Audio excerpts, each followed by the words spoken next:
SMTN.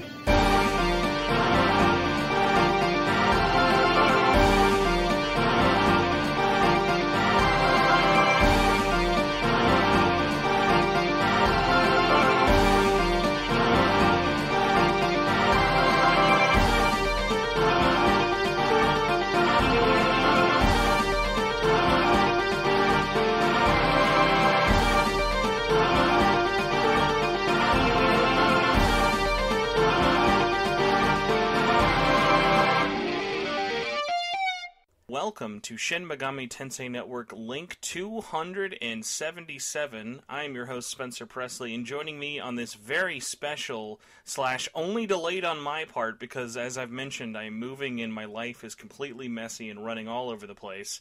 You get a delayed episode, but a special guest, and special guest this week is someone I think I've been... you can't see this because this is not a video, but I'm within an inch. I thought I was an inch away between DMing you just enough to get a restraining order. Christian La Monte, thank you for coming on and finally getting here. How are you doing today? I am doing well. I'm happy to be here. I know it's been a struggle, but I do appreciate all the everything you put in, especially because oftentimes it's this flood of DMs of people who want things or are interested in things, and it's I want to respond to everyone I do. I want to make time for everything I do. Would it have been easier if I just said, "Sir, I want an autograph. Here's my Venmo. What do you need from me?" But I appreciate your persistence and your tenaciousness on this because I'm very happy to be here. Well, thank you. And I like to believe deep down that originally I just wanted you on because your work with 13 Sentinels and stuff like that, which, geez Louise, that feels like a lifetime ago. But then I knew deep down you were like, you know what, this unannounced 9 other projects I'm working on will happen, and that will make a much better topic than just talking about one game in my career. So I like to believe that's why you really pushed it back. There were many layers to this, I think. Exactly. But yeah, in case people are wondering, who the heck are you, Christian? What's your kind of summary for if people may or may not know you, who you are, what do you do, what do you want to be known for? That's the question. The Reader's Digest version of what I am known for is that I am an actor and a director and sometime writer, mostly in JRPGs and anime and stuff like that. I directed, like you said, 13 Sentinels. I directed the upcoming Soul Hackers 2. I am known as Ignatz and Seliph in Fire Emblem. I'm also the Demi-Fiend in SMT Nocturne Remaster, which is super fun. I've been around. I've done a whole bunch of stuff. And I also used to work for Atlas before I got into voice acting and stuff like that. So my name is on the credits of Persona 4 Golden. I tested Persona 4 Arena, 18 different Etrian Odysseys. Oh, did you work with QA? Yeah. Oh yeah. Yeah. How much did you ever get to work with Carl? Oh, I love Carl. Carl's the man. Carl is the first actual Atlas employee I ever met in person. I actually met him. I flew out to EVO of 2012 when they were showing off Arena before it was even out in Japan and everything for the console one. And I remember I probably spent more time just talking to Carl about QAing the game than actually playing it. He was such a blast to talk to. He's such a good dude. He really is. That is crazy, though. You know what's funny? You're probably the first Atlas employee we've had on in... Oh, my God. Whenever we had John Harden on last time, which then dates how long that's been. That's 3 PR managers ago. Oh, man. John Harden. He's a good dude, too. Very, very long time ago. But it is that funny thing of, is it weird going from, obviously, with kind of working in, support and stuff is a lot more different than, VO work for that. Were you in testing for a while? What was your experience kind of at Atlas that led you to VO, or was it, something you wanted to do all along? Well, I mean, I've always wanted to act and stuff, and I've done it mostly throughout my years of school and stuff like that. But I was in QA for I think 3 years, and then I kind of the whole time I was in QA, I was like, I write too. I write too. If you want to hire me for writing, I write too. And then eventually they brought me on as a junior editor for Devil's Survivor 2 Record Breaker. Oh, nice. Yeah, and we worked like crazy on that. And eventually they were like, hey, so we're obviously going up to do voice recording for this game, and we'd like you to go and, that sort of stuff because you have a little experience, being in that area and stuff like that. And I was like, yeah, cool. And they're like, we'll probably swap you out and everyone will go up a little bit, here and there. And then after like the first week, they were like, so you're pretty good at this. We would just like you to stay up there and do that for the rest of this game, please. Well, also, like, yeah, I'm happy to. Yeah, Devil Survivor 2, though, that's a hell of a game to start because that game is massive, not only with the text, but like the voicing alone. That game is huge. Oh, yeah. I remember at the time it was the first project I ever worked on with Patrick Seitz, who was the director on it. And like it was like 3 straight months of just sitting next to each other, and you're either going to become incredible friends or incredible enemies at the end of that. And I like to think we went the friends route. And like for ages after that, whenever we would hang out or spend time together, he would like torment me back with something I would say every time he would find a typo. I would be like, "There's 30,000 lines, Patrick." So all the time, every time a typo would show up, he'd just go 30,000 lines, Christian. It's one of the funniest things about Devil Survivor 2 Record Breaker, especially. Most people don't know this. Was it for the longest time, it was actually the largest download size 3DS game until Xenoblade Chronicles was ported. Like, when you think of a game like that, there's not a lot of 3D models. It's just because of the text, the art, and all the voice acting. So really, like, you could make a shirt with that, like, 13,000 lines, because that game shows that it is a chunky game. It was a beast. It's a great game. I love it, but it's a beast. We've got, by the way, I don't know who we have to hound now. IMDb slacking on your Devil Survivor credits. So I'm just saying. I know. But that's awesome though. Of like, I mean, obviously there's not really like a bad Atlas game to work on. Like, I like to imagine, even if you're that guy from the 80s who made Karate Kid and Friday the 13th, you still think, hey man, I gotta work on that weird NES game no one ever thinks of Atlas making. So like, oh yeah, were there any other kind of titles that stand out to you that were like either fun? Well, I know like also testing is hard to have like fun because you're really meant to just bash your head against the game until it works finally, but any ones that kind of like stand out to you of like, oh, this was fun, or like, oh, this was interesting and stuff like that?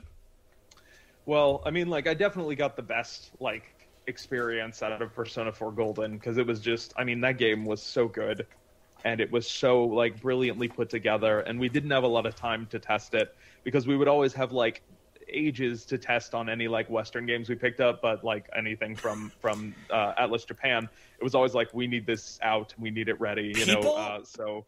I wish Atlas honestly talked about their process more, because it's a lot easier now, which easier is probably not the best word for it, but back in the day, people were like, because most companies were like, oh yeah, you're working with Japan, QAing it all along the way. No. When Japan's finished, then you get it. You get it, and then it's like, good, get this out between this and this date, and that's as much time as you have to make it happen. So, like, I think of all those games as, like, such a miracle. Like, people being like, oh, man, I can't believe we had to wait 6 months for Persona 4 Golden, when it was really like, oh, that was like 12 months of hell for everyone in the West who had to test it, if it even was 12 months.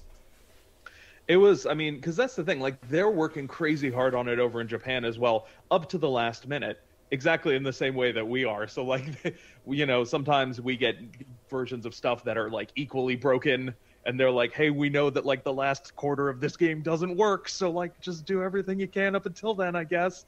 Like, they're doing their best, and they really want to, especially now that, like, I can imagine that much earlier in time, and not just, like, you know, with almost all of the localization companies, that it was this, like, you know, America buys some games, and that's cool. I guess they kind of like Final Fantasy, but, like, especially in the last 10, 20 years, it's become, like, a real big niche. Like, so much so that it's not a niche anymore. P5 is just a mainstream success, which is incredible. I mean, that's what, when you get a Funko Pop, you have to be mainstream. You can't be cool anymore. Once you get the Funko Pop, it's like, I'm sorry, Grandma, you're sold in box lunch now. You can't go back. You can't put the genie back in the bottle. You're not cool anymore. So, I'm trying to think then, so, do you remember what your last title would have been that you worked on? The last title that I tested on was Conception, Children of the Seven Stars. Oh, you went out on a high note. I appreciate that. Oh, yeah. Not a lot of love for Conception 2, everybody, but Conception... That's when you knew Atlas was wild. When they were like, we'll publish this. You know what? Who cares, man? They're having fun. They're holding hands. They're making babies. Is it appropriate? I don't care. Just go play it. Fun, silly game. And it got so much, like, more... like negative, worried, like almost, no, obviously not at this level, but almost like D&D Satanic Panic press, where it's like, really, it's not. Like, it's pretty gentle. Like, it's not in any way, like, somebody heard that, like, oh, you make babies and fight demons, and they're like, it's horrific. And it's like, no, man, it's cool. It's just a silly game. It's a fun, silly game. Plus, that game's soundtrack does not have any right to be as catchy as it is. I will, the like, birthing song of Congratulations is, like, such an earworm to me still after all these years. It gets in there. As soon as someone mentions it, I'm like, this is the next 3 days of my life. Cool.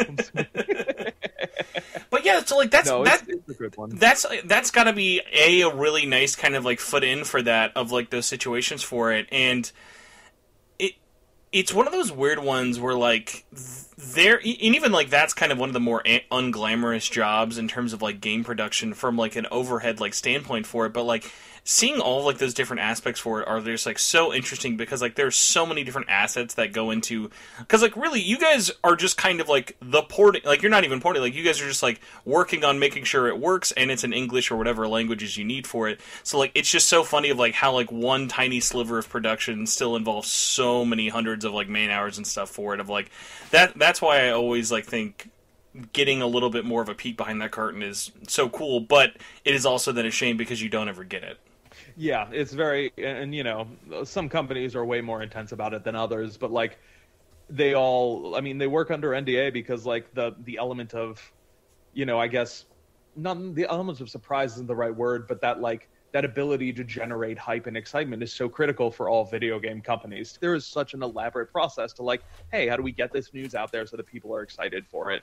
And I can't speak to that because I do not have that marketing background. But like, you know, there's so many steps that go into it, and then on top of it, just the people on the ground floor, like the testers and the localizers and everybody, just cool. We've got another 10,000 lines. Let's get through it. You know. I also have to say we are definitely in a world now where like when things don't leak, it's like how did that happen? Because I remember earlier in February, people were so genuinely shocked that Soul Hackers 2 got announced, and it was like, how did none of this leak? Because it had been in production for so many years in Japan, and just like, okay, not only is it, it's coming out and it didn't leak, it's like we're now barely 2 months out from it like being out, which is crazy. That's crazy to me. I mean, I can't believe that it was like, it literally is a sequel like 25 years in the making. Like, oh god, that original game was I think 96, 97, like it was a while ago. It was hold on, would you have been there at the time, or would that have been too early for you when it came out on 3DS? Did you work on the 3DS version at all for Atlas West? I did. I tested on the 3DS version of Soul Hackers. That's how you know it all comes full circle. See, that's how it's so like that one happening is just been really, really weird, especially just because it's kind of funny. Like I've talked about this a little bit with like some people being like, man, splitting the attention between talking about Persona coming out again and Soul Hackers 2, but like as someone like me who covers both the Western and like the Japanese news front for everything for it, literally there is Soul Hackers news and trailers every day. Like I don't know who is in charge of making their daily like 30-second video clip things, but it's like you could probably have at least like 3 hours of footage right now if you just compiled everything. So it's like it's just been an onslaught of news for this game, and I'm almost like, God, I'm ready for this game to be out. It's been so many trailers and so many live streams and so many like different things for it. But I'm curious for you, like when did you kind of get involved with the second game process in terms of not only, well, I guess, yeah, because this one you are just the director, right? Yeah. I have a couple voices in there, but I am primarily the director. Were they like, Christian, we love you, but you can't be the lead and the director again. You only get to do that in one game. I don't know what the policies are.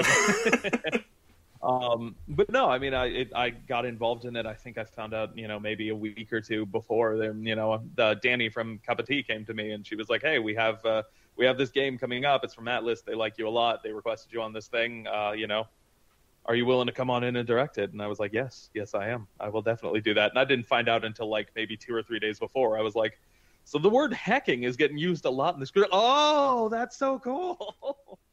Let me tell you, it gave off big Morbius vibes in that last English dub trailer of the amount of people saying, we're soul hacking.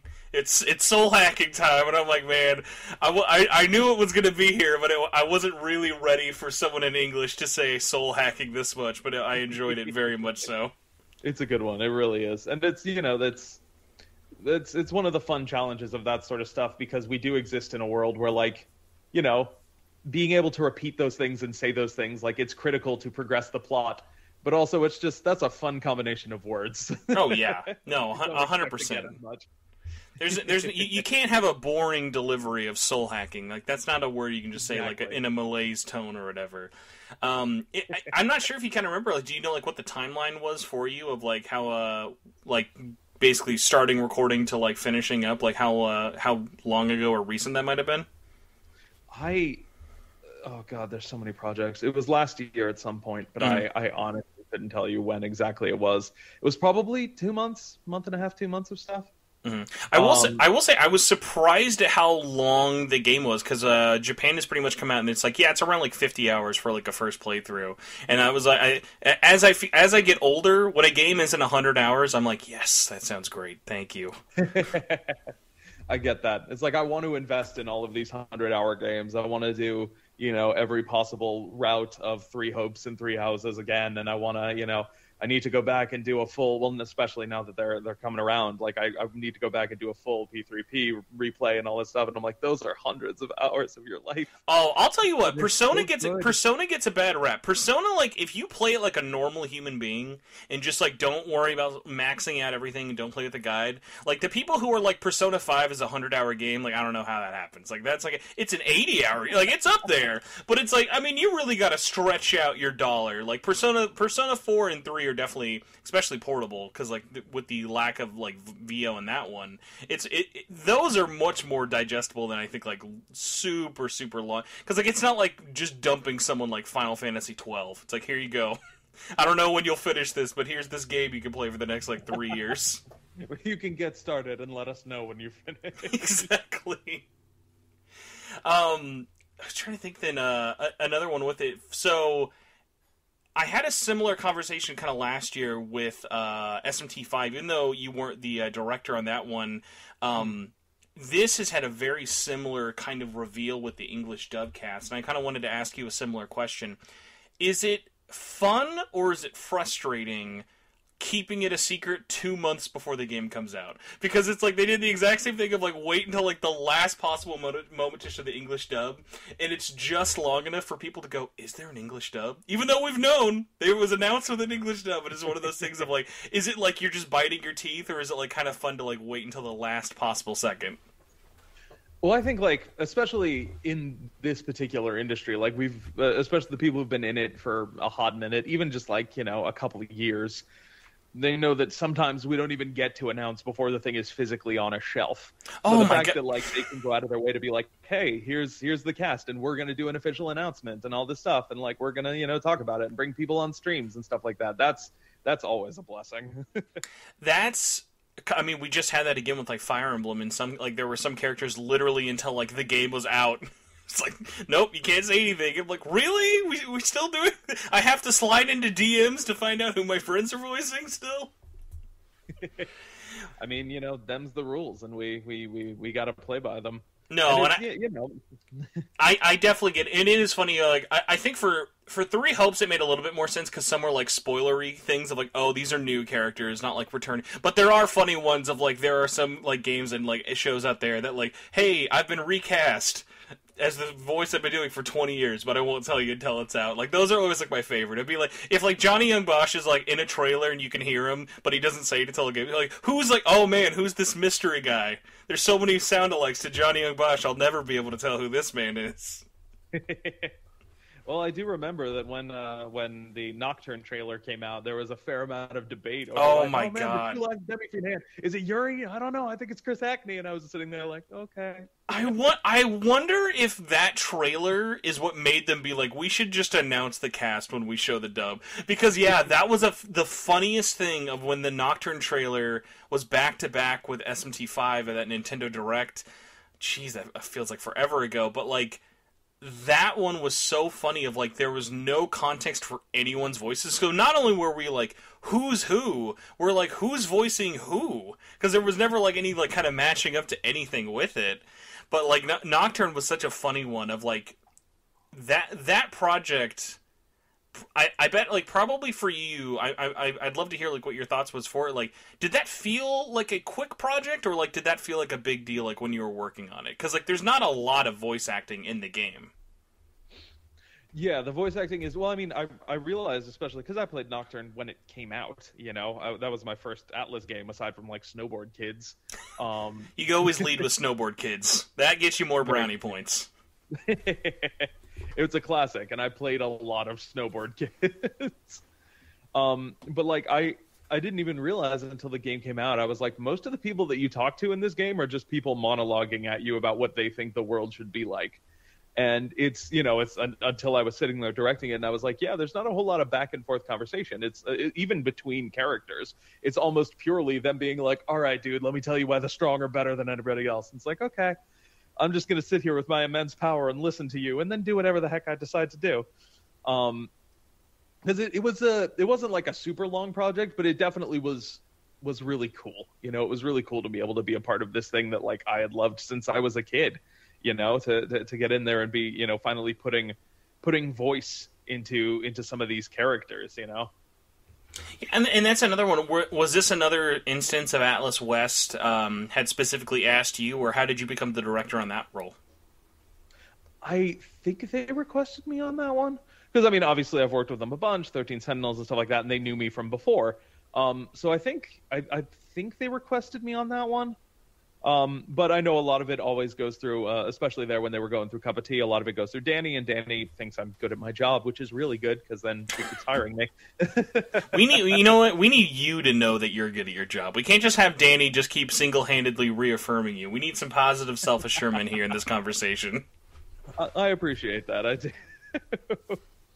And well, that's the thing about the job, is that it's really wonderful, but it is truly a different experience every day, And some days you get good days, and some days you get bad days, and some days you get days where like you can't even control the fact that like, hey, this actor is having a bad day, and that's fine. It happens, even to the best of them. But like equally, you just like, cool, we're just gonna buckle down. We'll go a little slower today, and next time we'll kick ass because they'll be fine. It's all a lot of. It is the true epitome of a team effort on this. Every day it banks on everyone, being there and bringing whatever they've got. No, definitely. It's actually funny. We mentioned Strikers as a really kind of, not delayed in terms of announced and then delayed, but kind of those silent delays that just happened behind the scenes. When did you finish, if you remember, recording Nocturne? Because Nocturne felt like it took forever to finally come out in the West in 2021. Was it 2021? My God. Because remember, it was Japan had it. We announced it. Japan and America both got it July of 2020. In October was Japan had it. And I'm pretty sure you guys were already all done recording by like early 2020, if I'm remembering right. But it was one of those things where it was like the game literally didn't get announced until like February or March of 2021 for the West. Mm-hmm. I think generally the pattern is we're probably done with recording. Like the closest that it's ever been is I think like 3 to 4 months out from a thing, and this is like barring things like Genshin, where it's like this is updating constantly. So sometimes you're recording for stuff that'll come out in 3 years, and sometimes you're recording for stuff that will come out like next month. But like generally 3 to 4 months is the closest it's ever been. I don't really remember what it was on Nocturne, but I do know that in my personal experience, the longest wait that I've ever had was I recorded a voice for something and it did not actually come out for 3 years. Oh my God. Do you remember what it was? Yeah. It was it was just like a side voice in a thing. But I remember I went in to do the recording, and it was just like, okay, cool, you're all these incidental soldiers. And it's like, all right, cool, that's fine. I'm like, Jack's a Jack, happy to be here, happy to do the thing. And then like there were 2 or 3 more sessions over the next 2 years, and I'm like, didn't this game come out? What is going on? And they're like, no, they just kept wanting to tweak it and stuff, which is great. Like I appreciate that they're like, no, we want to be as close to perfect as we can, especially because now it's like with any game of any reasonable size, it's like you can test it to Oblivion and back, but there was, which is ironic because Oblivion was probably incredibly hard to test. But like, there's going to be bugs because the moment it's out in the world, you know, they are getting 1 million hours playing it, where like we were doing our best with a couple thousand over the course of, you know, a few months. Yeah, and also I think that's a lot more common with games than other like media, like with movies or shows and stuff like that, just because if you're kind of working that into the pipeline, it's easy to get those, honestly, almost more beneficial, like if you're trying to get lip flaps or other things like that, like engineered out of the way, where like you're working around the voices, whereas a lot of the times with those other shows and like movies, it's just, no, we're working to get the voices to match everything else here, because like in most cases you're not going to like special fit that, like you're not getting custom lip flaps or whatever. I remember nothing was a weirder, like big news for the time, seems dumb now, was when Final Fantasy 13 had specific lip flaps for English and Japanese. It was like, oh my god, look at what we're living in the future. They're finally going to match the lips. Look what we can do. It's like there are like a few moments in that for like dumb voice acting things that I love that stand out for like no real reason. Like Dynasty Warriors, a game based in China, never had a Chinese dub until Dynasty Warriors 9. That's crazy. I didn't know that. Yeah, I guess it's, but that's equally much like, you know, when like we have an interest in Japanese culture, they love that particular period of Chinese culture, and I get why. It's incredibly interesting. The whole Three Kingdoms thing, it's really, really interesting. But like, you know, I guess that's it's their Dragon Ball. They can just tell that same story for the end of all time, and no one will complain. It'll be like, no, that's the story. We just have to keep telling that forever, and no one will complain about it. I fought the Yellow Turban Rebellion battle a lot of times. Listen, if you get excited when you see Lu Bu, that's how you know you're a real one. If you look at Lu Bu and have no reaction, I don't even know what to say to you anymore. That's just the kind of person I am. If Lu Bu doesn't strike fear into you for no apparent reason, then something went horribly wrong. But don't even get me started if you pursue him. It's not even don't. Just don't. So the other one I kind of wanted to ask you a little bit, with kind of focusing a little bit more on Nocturne for that. How did you enjoy that process of like kind of directing everyone, especially when it's this thing of you're not only like bringing a voice to this game that's classic from many, many years ago, but you're also adding voices to a game that was silent, that had no anything. Although I will say, whoever said at the time, back in whatever 2002, 2003, whoever was like, "Hey, we should add lip flaps to this game with no voice," bad idea. That bit us in the butt 20 years later, guys. Thanks for adding lip flaps that matches no language, doesn't match Japanese, doesn't match English. The lip flaps in Nocturne bother me on a level that I know they shouldn't, but it was always so funny. Like, why did they did the reverse Metal Gear? They could have just lifted their heads up and down, but no, they had to have lip flaps for a game that had no voice acting at all. I mean, it's especially once you're getting into those games from like that era and even a little bit before. Like my standard on that is like the Dragon Quest ones, where it's just a little sound effect that they like pattern to like represent how somebody would be talking, and I'm like, that's very clever. That's very clever and interesting. I remember in particular one of the things that struck me a lot about Nocturne is that the cast was this combination of people that like I knew really well, because like they do dubs and JRPGs and stuff like that. Like you get Robbie and you get Laura and you get these people that are just like, yeah, no, you're incredible. You can do this, you know, you can do this in your sleep. You are so good at this particular at this genre, and like you have acting, and not only do you have acting, but you have the ability to like turn on and off that very particular mildly heightened JRPG anime style that exists. But like also it was a bunch of people that I had never worked with before, and you know, some of them came in with like, oh man, I love SMT, like I've always loved these games, this is so cool. And some of them came in with like, I have never once in my life turned on a video game console, but here we are. And it's really interesting because you can get such a variety of things from those people. Like, you know, there's like I like to say that there's like a base 80% of goodness that is like the goal of any recorded line, where it's like, you know, like get the intention across, make sure it's in the voice, make sure that it echoes well off anybody that they might be talking to, that it sounds like they're in a conversation, and that it sounds like a thought that they're actively having rather than something that they're reading.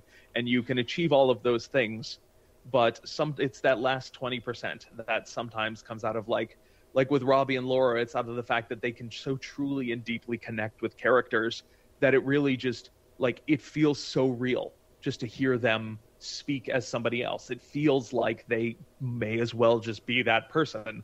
And I'm sitting there literally watching them do it. Like I don't have the game in front of me or anything like that, and I too can get lost in it. But sometimes you get this experience with people that like don't know video games and thus don't have like a baseline for what video games are supposed to sound like, where they can either come in and it's this track of just like, okay, so I know that you want to take 9 hours to say this line, but they're going to press the X button and move on, so I'm going to need this to go just a little faster. Or simultaneously, like, they'll just hit you with a read that you never would have expected because they have never played a video game or heard somebody deliver a line in the way that is like, yeah, that's probably how you'd say that line. Like, especially because in Japan you get that like that cultural sense of, in order to show somebody that you're listening, you say things back. You say like, I see, I understand, and stuff like that. And we don't do that in Western culture, particularly in American culture. So like you'll get people who have to have those little response things, the I sees, okay responses, and they come at it from such a different way because they don't see it as like, oh yeah, it's a thing that happens in anime and video games, and we have found a way to work it. They work it in a completely new and original way that's like, oh, I'd never anticipated that. It's not what I was looking for, but I like it, so let's take it, you know? Yeah, and like honestly, the cast for Nocturne was an interesting one for me, where all of the people I didn't know, I ended up enjoying their performances the most, because it was kind of like that thing of like, when I saw Robbie getting cast, I was like, okay, I kind of know what he's going to bring to that already, just kind of filling in like with his other past work stuff for it, whereas I had no idea who the hell Connor Fragati was. And then discovering him and kind of like watching him kind of spread his legs with Hikawa and stuff was like such a delight of like, oh cool, like I get to, it's almost like, hey, you're meeting somebody who is also filling like these roles of a very iconic villain you've known for so long. That's true too. Having that pressure of like, hey, this is a well-known character already, and now you're giving them a voice and you are going to be the one associated with them because this is going to be the easiest way to play it. Is a very it's an interesting challenge, and it is one that, like, again, if it's somebody who really doesn't have that understanding, they just come to it like, hey, it's a role, and that's cool too, because you really are painting on a blank canvas. And equally, if someone comes into it with like, oh yeah, no, I've played this game and I know this villain and I know people are going to care about what they sound like, that's true too, because you're still painting on the same canvas, but it now is something where like they have already filled in some of the outlines, and you can get just a little extra of that like detail work in because they already have some of the basis in there. Now, I've always liked to think, at least to myself, and you can fill me in on this, was the plan for you to always be Demi-Fiend? Or I like to think that like there was a crazy Hollywood, all the budget went to voicing this one guy, and he bailed at the last second, and we're like, we've got to get a voice. Who's going to do it? So what happened? How did you become the lead and the director at the same time? Was that just like, let's do it? He's got like 15 lines. Who cares? Well, we were working on it, and obviously, whenever you do any of these games, like the main roles, the heaviest roles with the most lines are going to get cast and auditioned, hopefully, and stuff like that. And you leave a lot of the smaller stuff until later. And sometimes it's the studio that's like, hey, okay, cool. Like, these are the incidental roles. They're like anybody with like less than 20 lines who's going to pop in, shopkeepers, things like that. And it's like, cool, we have, is there anyone you want to bring in? Go and give us a list of like, 3 boys and 3 girls or whatever. And we can bring them in and just like have them each do 5 or 6 of these little characters. And there are some people who can do that like fantastically in their sleep, who can change voice, and there are some people who it's like, no, that's the voice they have, but they're really good at that and they have an incredible acting ability. Like Keith Silverstein is always one where I'm like, that dude, oh yeah, like can change his voice like nobody's business. He can play all kinds of roles and it sounds great. But I remember very particularly as I am an actor as well, they were like, you're here, and I'm like, yes. And they're like, would you like to do voices? And I'm like, yes, I would very much like to do voices. It's fun. I love this game. And we were doing stuff and assigning it all around. And I remember I was getting to the Demi-Fiend and I was moving people around, and like everybody had like just enough where I wouldn't also want to give them the Demi-Fiend, because then it would be like you are hearing them in every battle and then oftentimes battling themselves. And I remember like I was sitting around with them and we were just pitching around ideas, and I'm like, I mean, I could do it. It's 15 lines, it's efforts. I can definitely, knock that out of the park. And they were like, yeah, that's a really good idea. Let's just have you do it. I was like, oh, that's sweet. It's one of those rare roles where I think the trailer had more lines than the actual game. And that was then, and I think it was a cool thing with that, because I imagine trying to explain that to somebody else. It's like, you're the protagonist of this game. Like, oh yeah, you have like 15 lines and 14 of them are reacts. And they're like, oh yeah. But like coming in, like I kind of had that sense of like, it sounds like a silly thing to say because it's not hundreds and hundreds of lines and stuff like that, but it is like, he is a character and he has a feeling, and he is like, on top of being this being of incredible power, he's also like just a kid who did not expect any of this. It was Tuesday and now there's chaos and the world is being reborn. And it's something I got to play with a little more in 5, I admit, which was super great. So Kyle and Caitlin were really, really cool about like finding different stuff there, because that is like a later stage Demi-Fiend. That's a Demi-Fiend that already has his power. Like that cinematic where he shows up in 5 it just has Allegra as the pixie being like, oh, you're gonna get it. And he just like slowly walks forward. And like, it sounds weird, but like as voice actors, obviously we want to say the thing, we want to do the thing, we want everyone to be like, hey, there it is, there they are doing the thing. But with the Demi-Fiend, like, you want to relish those silences, because he doesn't need to spend time talking to anybody.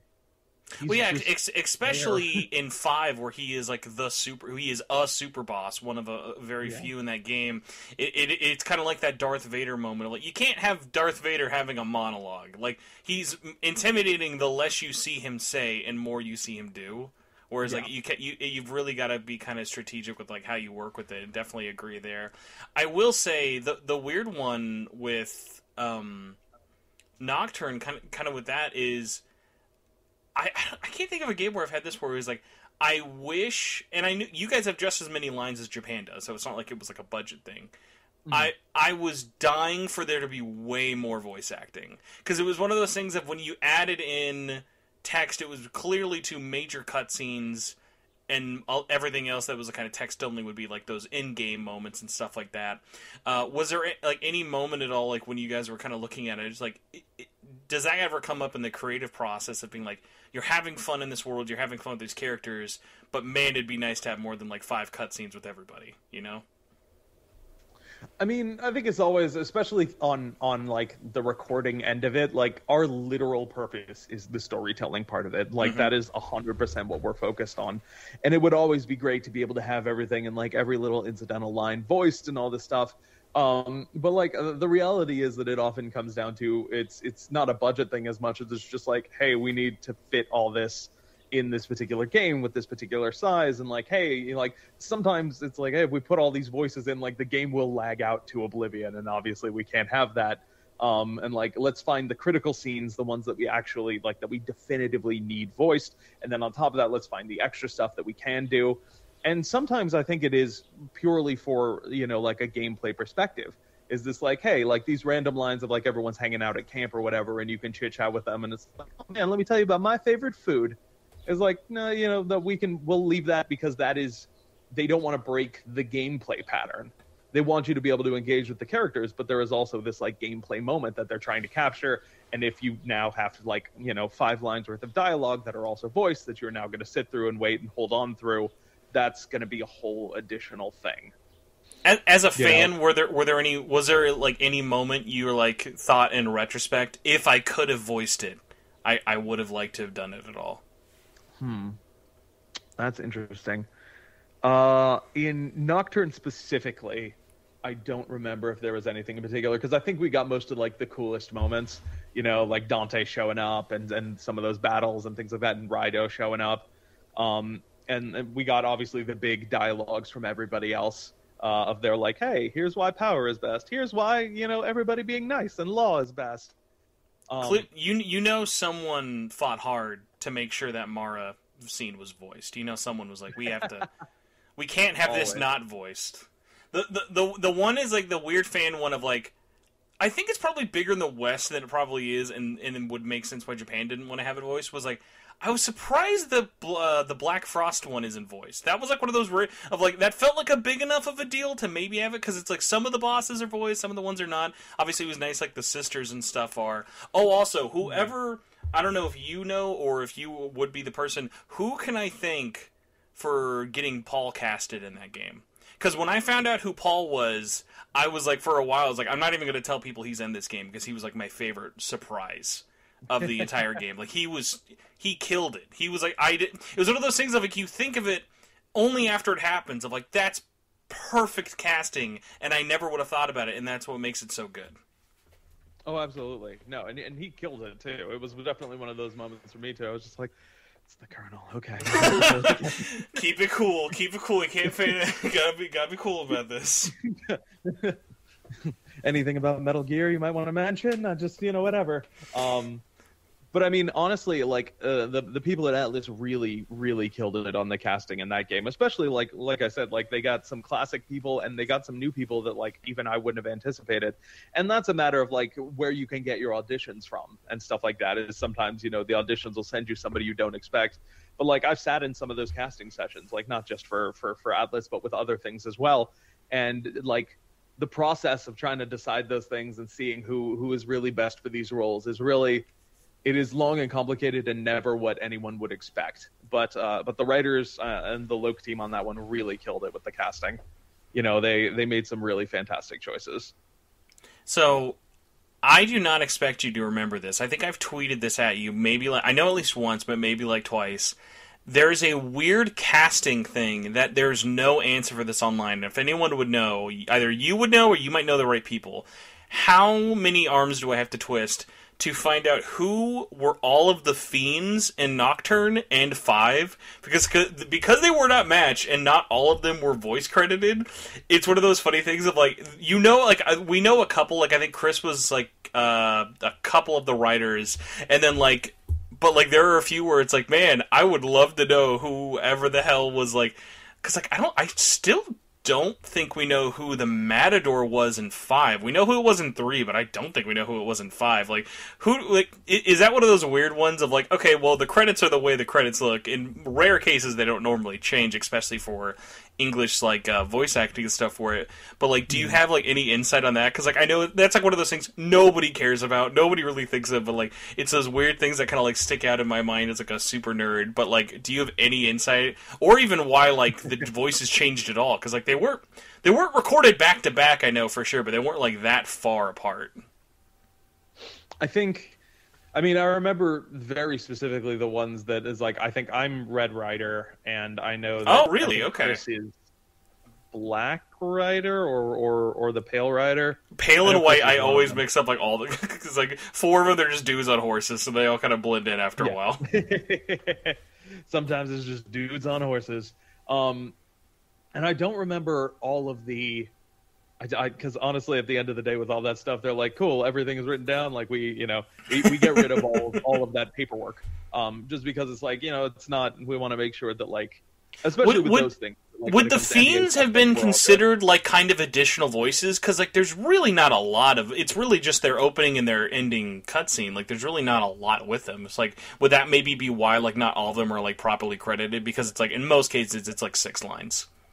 I think some of them were additional voices. I think some of them they came in with casting ideas of who they wanted, but some of them were definitely those additional voices of like, "Hey, who do you want to bring in?" And I was like, "Well, I know Chris is an SMT nerd. Can we bring him in?" And then like, "Hey, here's like 4 or 5 different things that he can do, including one of the writers. He would love to do that, and he would be great at it." Like I do remember very specifically that we brought in Ray Chase. He's Goto the cat in Nocturne. And sometimes with like bigger characters like that, because he got cast as Goto, like he did auditions and everything like that. Or like, hey, if we have time, like it'd be great to get some additional voices. And Ray's got this huge variety of voices that he can pull out of nowhere.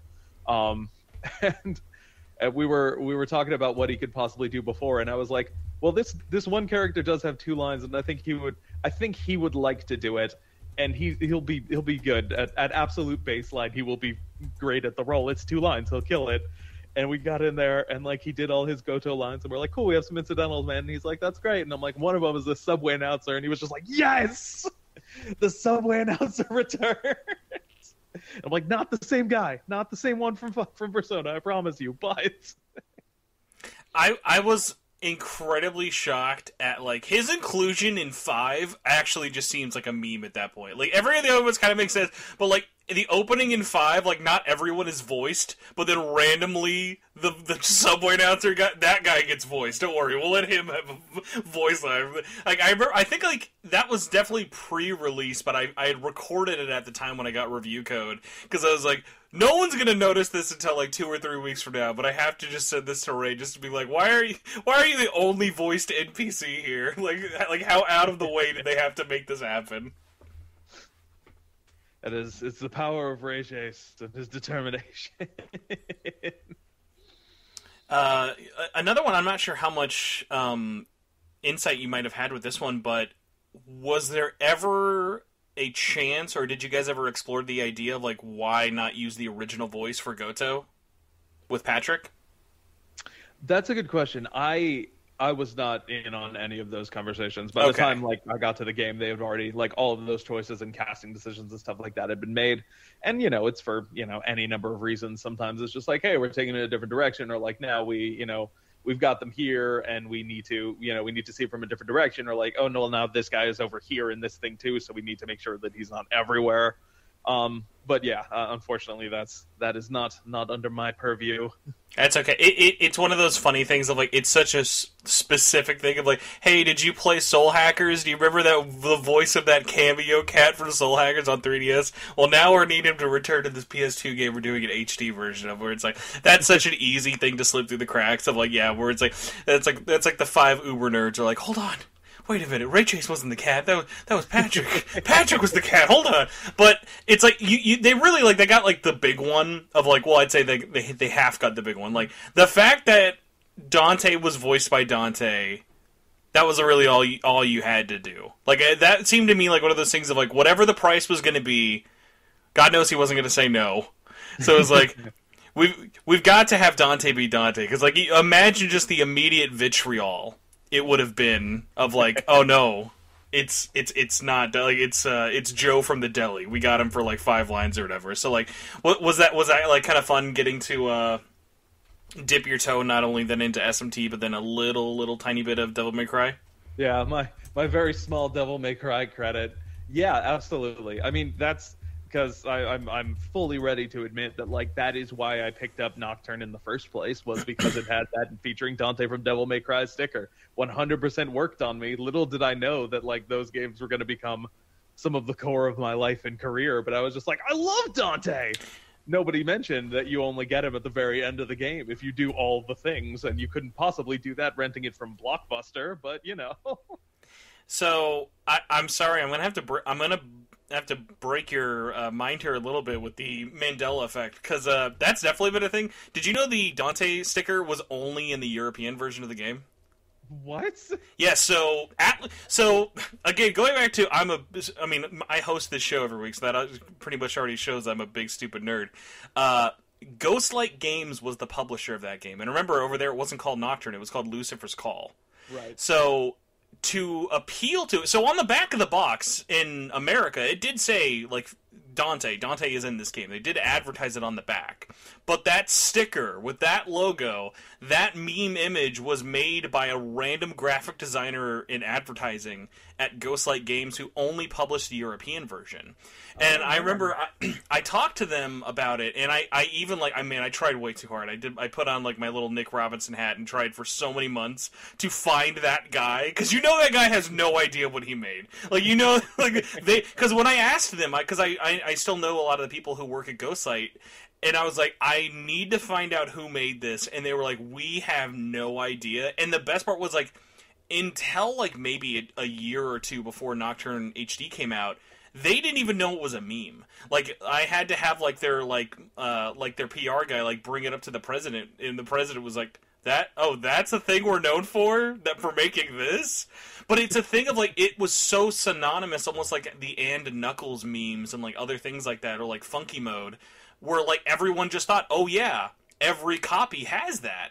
And so, like, that's why I thought it was funny, like, half funny, half, like, I'm comic book guy from Simpsons, when Atlas West took the joke and they posted it when they announced Dante, because I was like, hold on, that's not your joke. You can't take that. You can't own this meme. You didn't make that sticker. Hold on, because like what I would have done to like uber spite it would be only the European copies of Nocturne HD get that on the cover, just to really rub it into everybody. Like, I'm sorry, but then that was the worst part too. Of like, it's great Dante's in it. It's great he's voiced, but then it did stink of like, but he was DLC, which then immediately just slices your numbers of people who experience that in half, if not more, and stuff for it. So it was one of those things of, like, I've had so many times of, like, and I get why.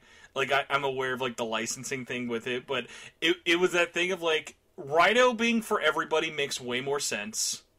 But I will say, if you missed out on Dante, it is worth paying up the extra price just to hear those, like, unique dialogue options and getting chased around by it. But so, like, is that ever, like, a weird one for you of just, like, because that was kind of it's basically be like, hey, this voice acting is just DLC.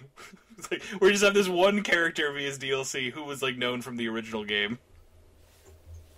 Well, when it comes to that stuff and, like, recording DLC and things like that, like, we all, like, we understand how it works, and we know that's like, hey, not everyone's going to experience this and stuff like that. But we, fortunately, with most of the DLC stuff, it is of such quality that we do feel like, okay, no, it's cool. This is worthwhile. You know, like, this is definitely worth the extra cash, because we're, you know, like, we're putting in all this work to make sure that it gets there. And, you know, God knows they have so much work going in on their side for just to make this character work and function in the world of the game.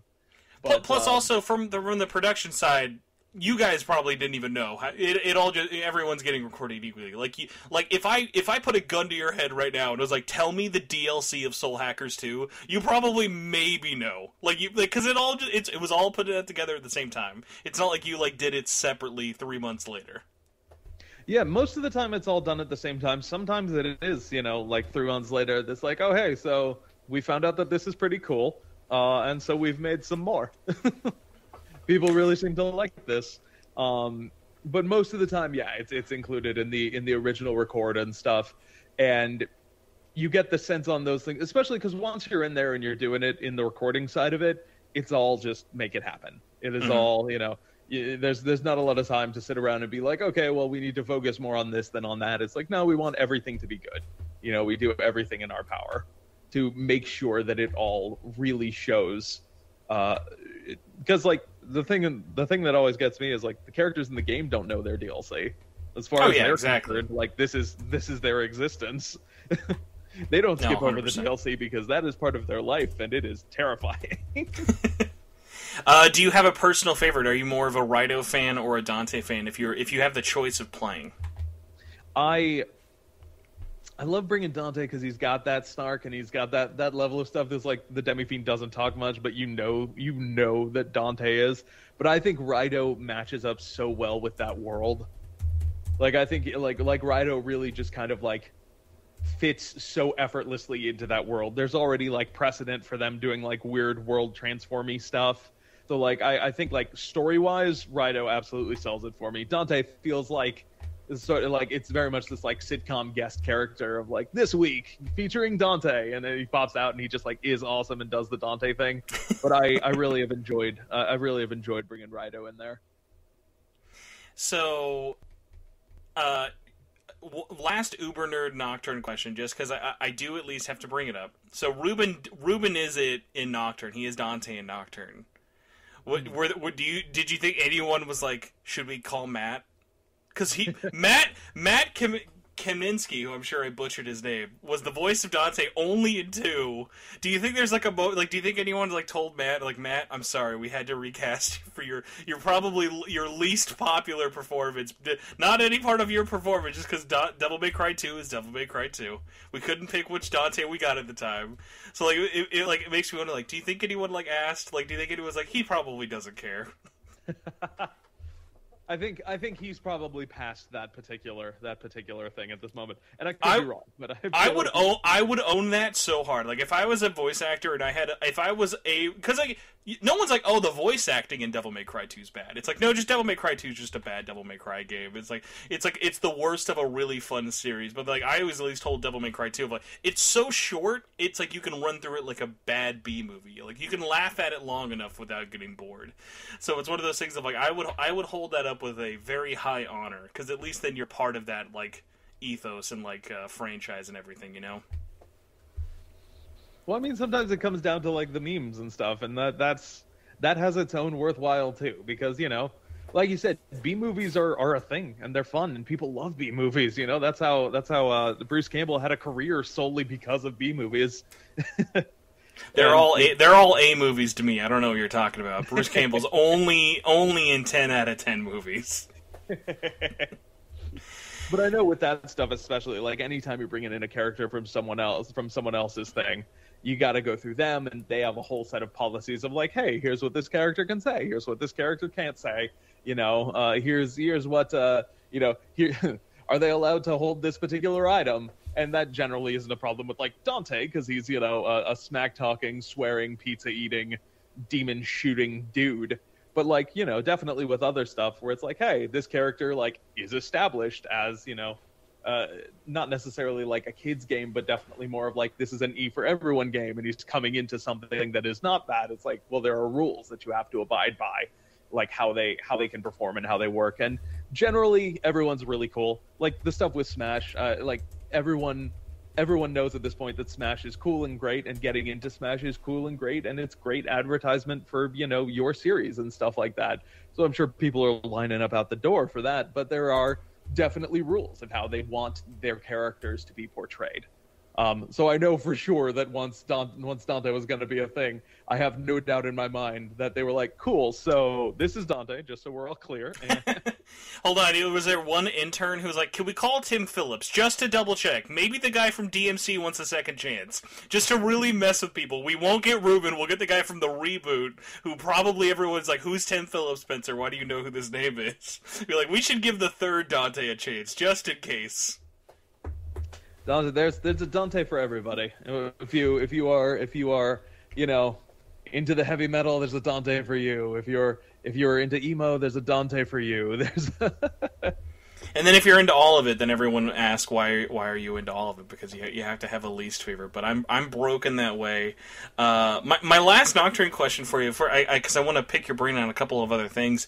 How did you feel about the reception for it? Because kind of going back to, this is like a classic RPG. Like, did you overall, like, did you enjoy the reception? Like, has it kind of changed over the last couple of months? Because oh my god, I don't know how that game's over a year and a half old now at this point. That feels like way, way sooner.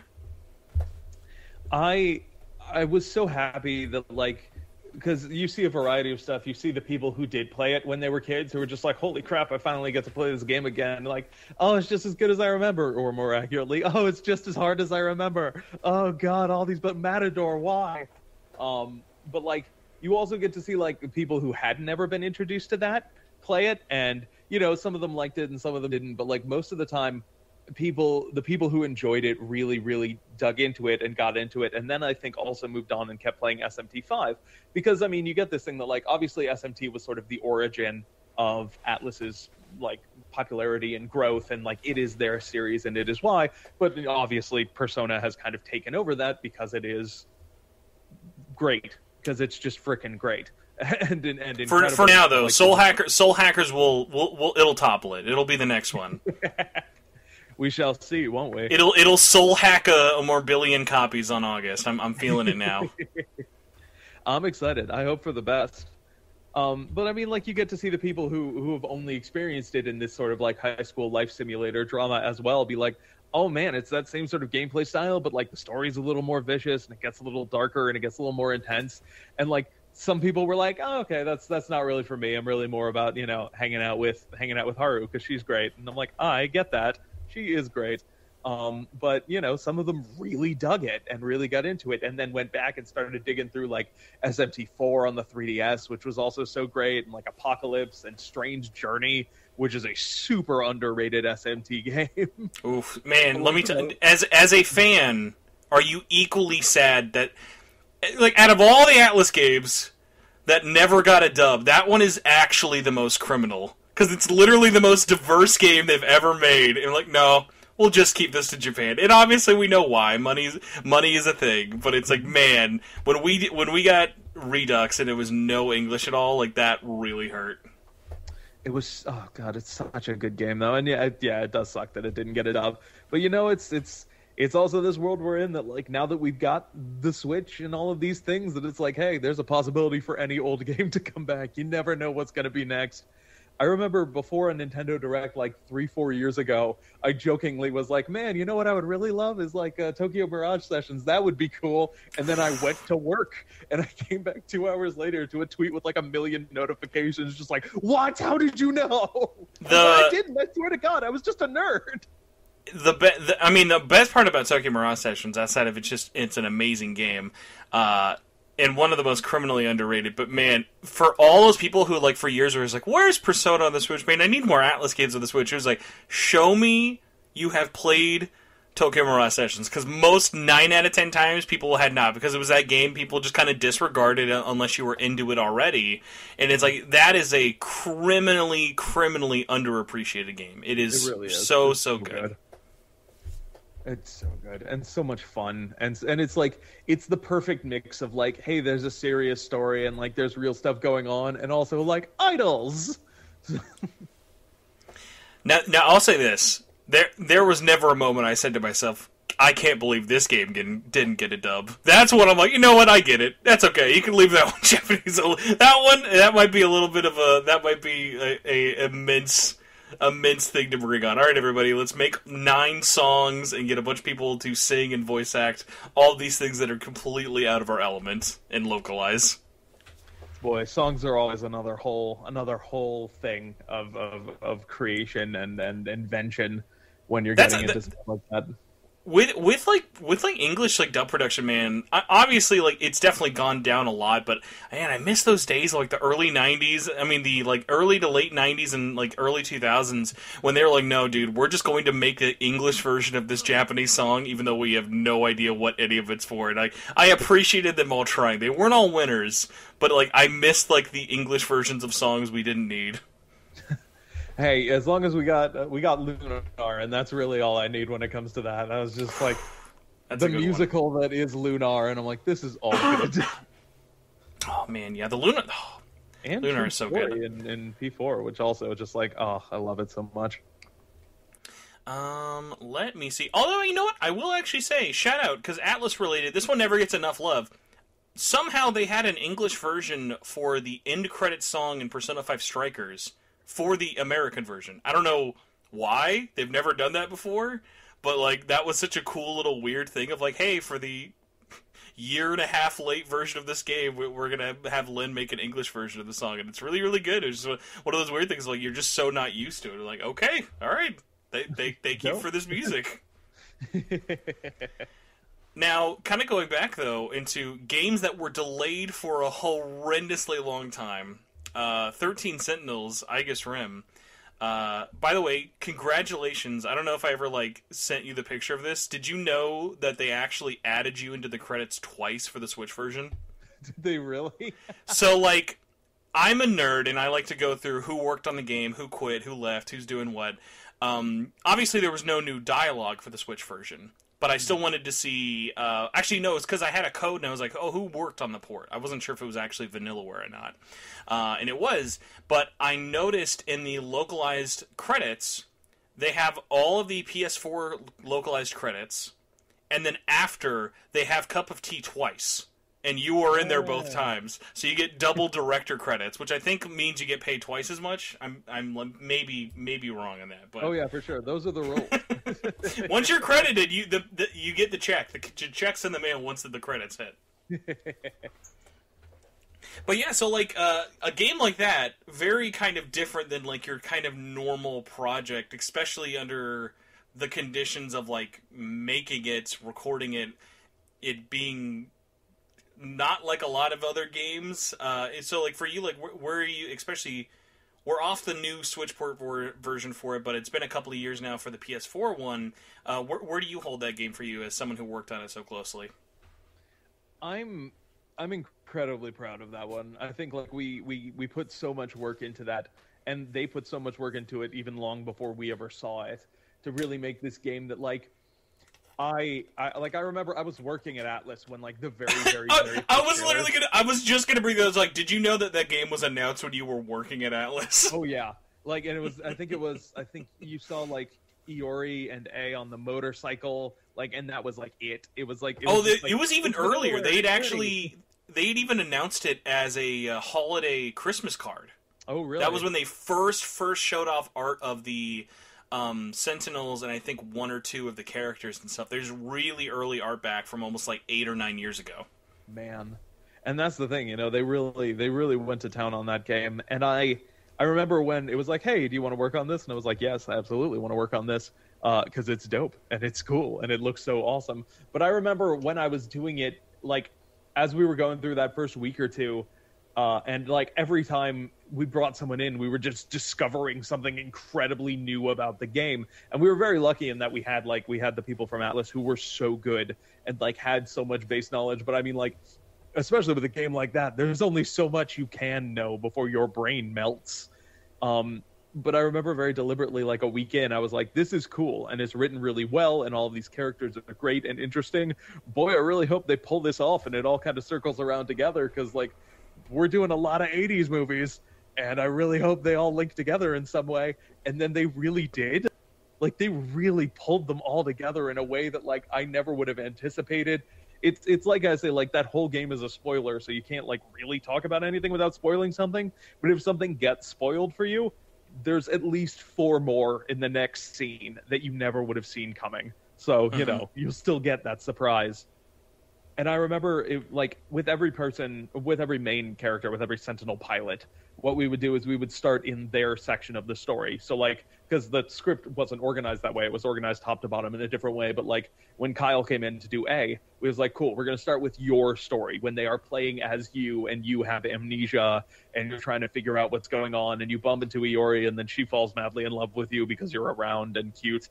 And then we would go back and fill in all the rest of the gaps. The last thing we would do with every person is there was a section, and in the script, it was like maybe like 2 or 3/5 of the way down the page, it was just this like huge ass section that was like, this is the ending, and this is everybody finally getting together and solving the stuff. And no matter what happens, we always left that for the end, because every single time I would like explain it and direct people into it, I would go way overboard and way over elaborate on just what, like, how everybody else's ending ended up, even if they weren't involved in it at all. And every single actor was just like silent, slack-jawed, just like, I want to hear everything.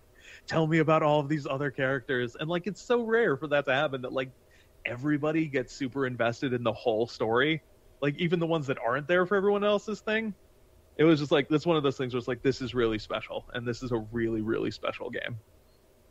Yeah, and I mean, like, it's especially one of those ones of, like, you almost would, like, you get more out of it, because, like, obviously time and place and characters all vary so much on so many different, like, stories for it. It's like, yeah, it's like, do you go into that as the actor, giving them all of the information possible, or learning it as they kind of look at the script? Because it's one of those things of, even especially characters, like, certain characters are multiple different characters in that exact same story. Oh, yeah. So it's like, who am I? Which version am I? What's going on? And it is one of those funny things of, like, it all becomes so much more clear after playing it. But yeah, then that extra layer, it's almost like kind of like doing a VO version of Memento. Yeah. It's like, okay, what order am I doing this in right now?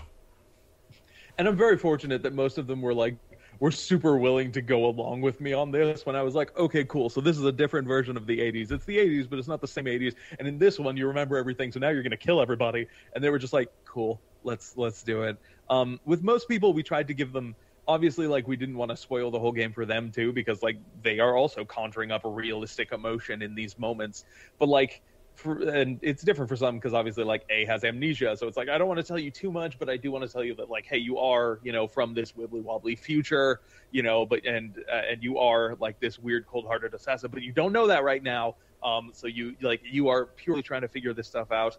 I think in general, when it comes to like real big twists, I like to do my best to like keep them inside. Like the big final twists of that game, we didn't tell anybody until the end, you know. If the characters didn't know, we didn't want them to know dramatically until we really got into those moments. But generally, with like huge twists, if it is going to affect the way that they play their character, like because they will now know this thing or have this knowledge of who they are or who they were, like that's important. Like in Valkyria Chronicles 4, when we were doing that, it was important for Lucian to know that like, hey, your character may be like this sort of weird objective villain, but that wasn't always the case. Like here is how you got there and why you got there. And especially like each actor has a different method of it. Some of them are like, tell me all the backstory. I want to work into it. And I have like a stance that I use that pulls me into this character. And some of them are just like, oh, whatever. It's cool. Like I'll conjure it up out of nowhere and they can just do it. And it blows my mind every time. I think the only time that I really truly successfully managed to like 100% shock someone was on Tales of Berseria, which is not an Atlas game, which is a Namco Bandai game.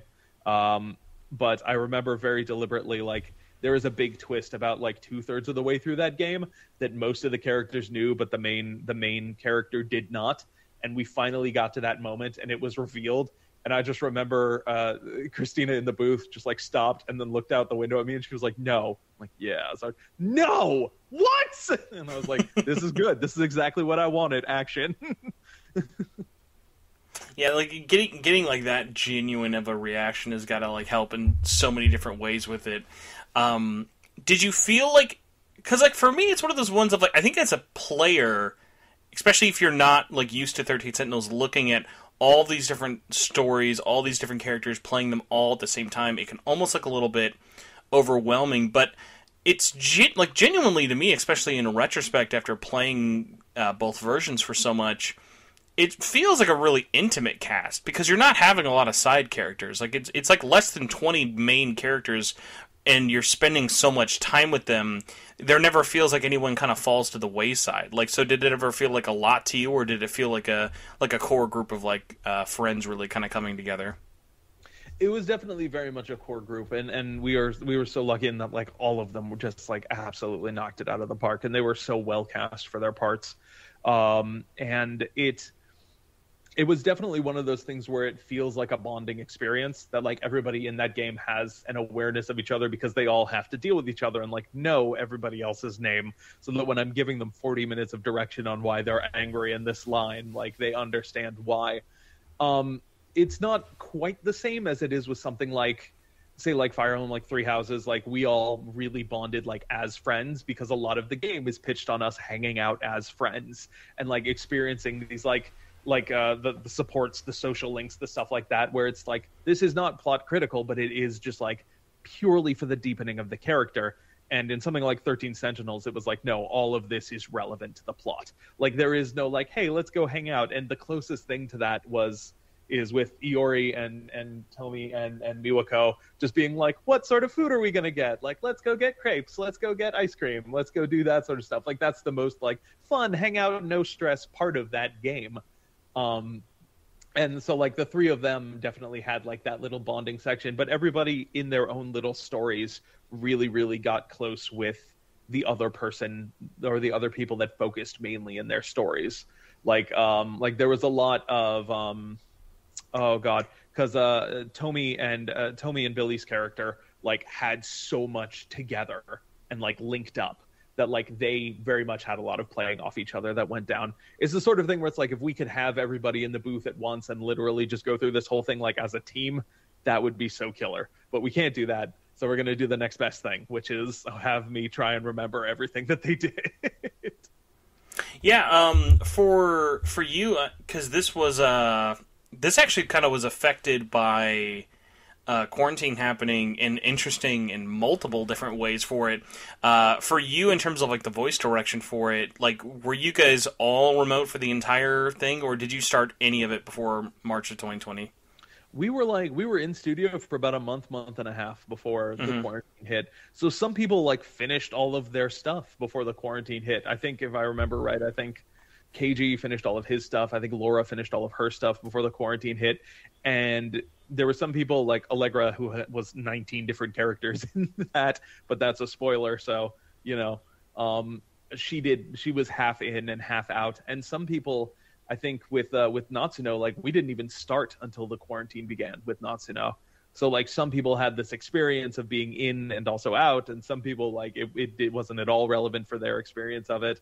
But like we definitely were figuring it the hell out once we got into quarantine. And Cup of Tea, and I will, every time it's brought up, I will always give Danny and Cup of Tea so much praise for this, that like quarantine hit and like a week later she was like, hey, I think we have a way that we're going to do this, like start holding next week. And then the next week we were already recording again. Like, man, that was an experience. Yeah. And I mean, honestly, it was an interesting one as well, kind of going back to what we mentioned at the beginning of the show of the like production in the West of that was such a mess behind the scenes for so long. And you never knew because they never talked about it. But like, do you remember the E3? Like, was it E3 2017? They were like advertising it, like coming soon. It's coming, guys.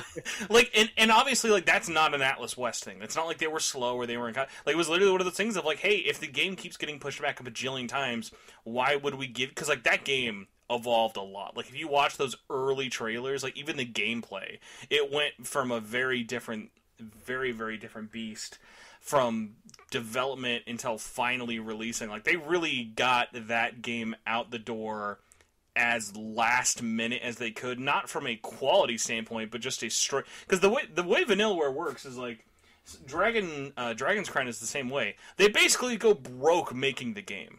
Like they go broke, like they spend their entire amount of money until they're basically out. And then they have to just be like, oh, God, do we have enough money to make discs and sell? Like, okay, good. Thank God.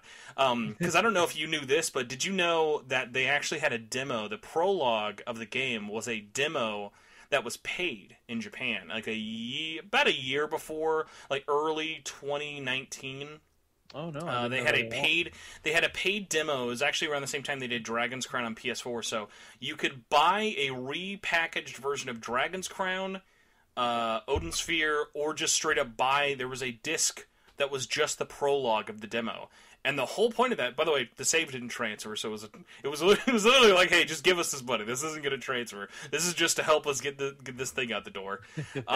Because the prologue is basically the cleanest way you can jump someone into the game. Because like, can you imagine like if you gave someone like one or two routes and then were like, I'll see you in 6 months. Yeah. It's like. So, like, the game still had a bunch of stuff going on, but they could cut out the prologue and sell that to people for, like, it was, like, under $20 or whatever if you wanted to buy it on its own. But Vanillaware was very straight up. They were like, hey, we can't afford... like, we've run out of money. If you want us to finish this game, you need to, like, kind of give us some money now. And, like, obviously they were good for it, but it's like, you can't... Like, that would never happen in the West. But, like, I appreciate Vanillaware being very kind of, like, tried and true with their stuff. Like, they are such mastercrafts of what they do.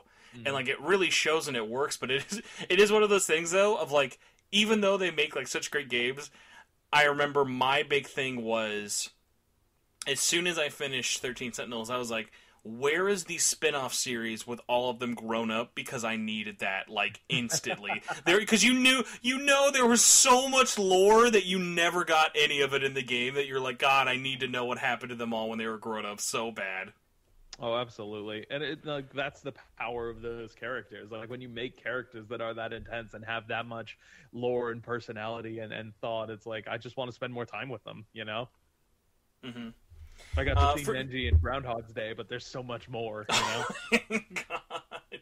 I mean, I like that year ago Groundhog's Day. I immediately went more Tom Cruise with it. I was like, that's definitely just live, die, repeat. He's just dying. Oh, yeah. Horror. You're never seeing it, but he's dying a million times, you imagine.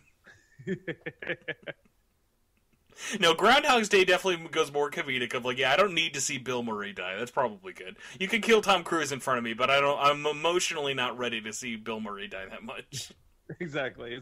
It's Zombieland was hard enough.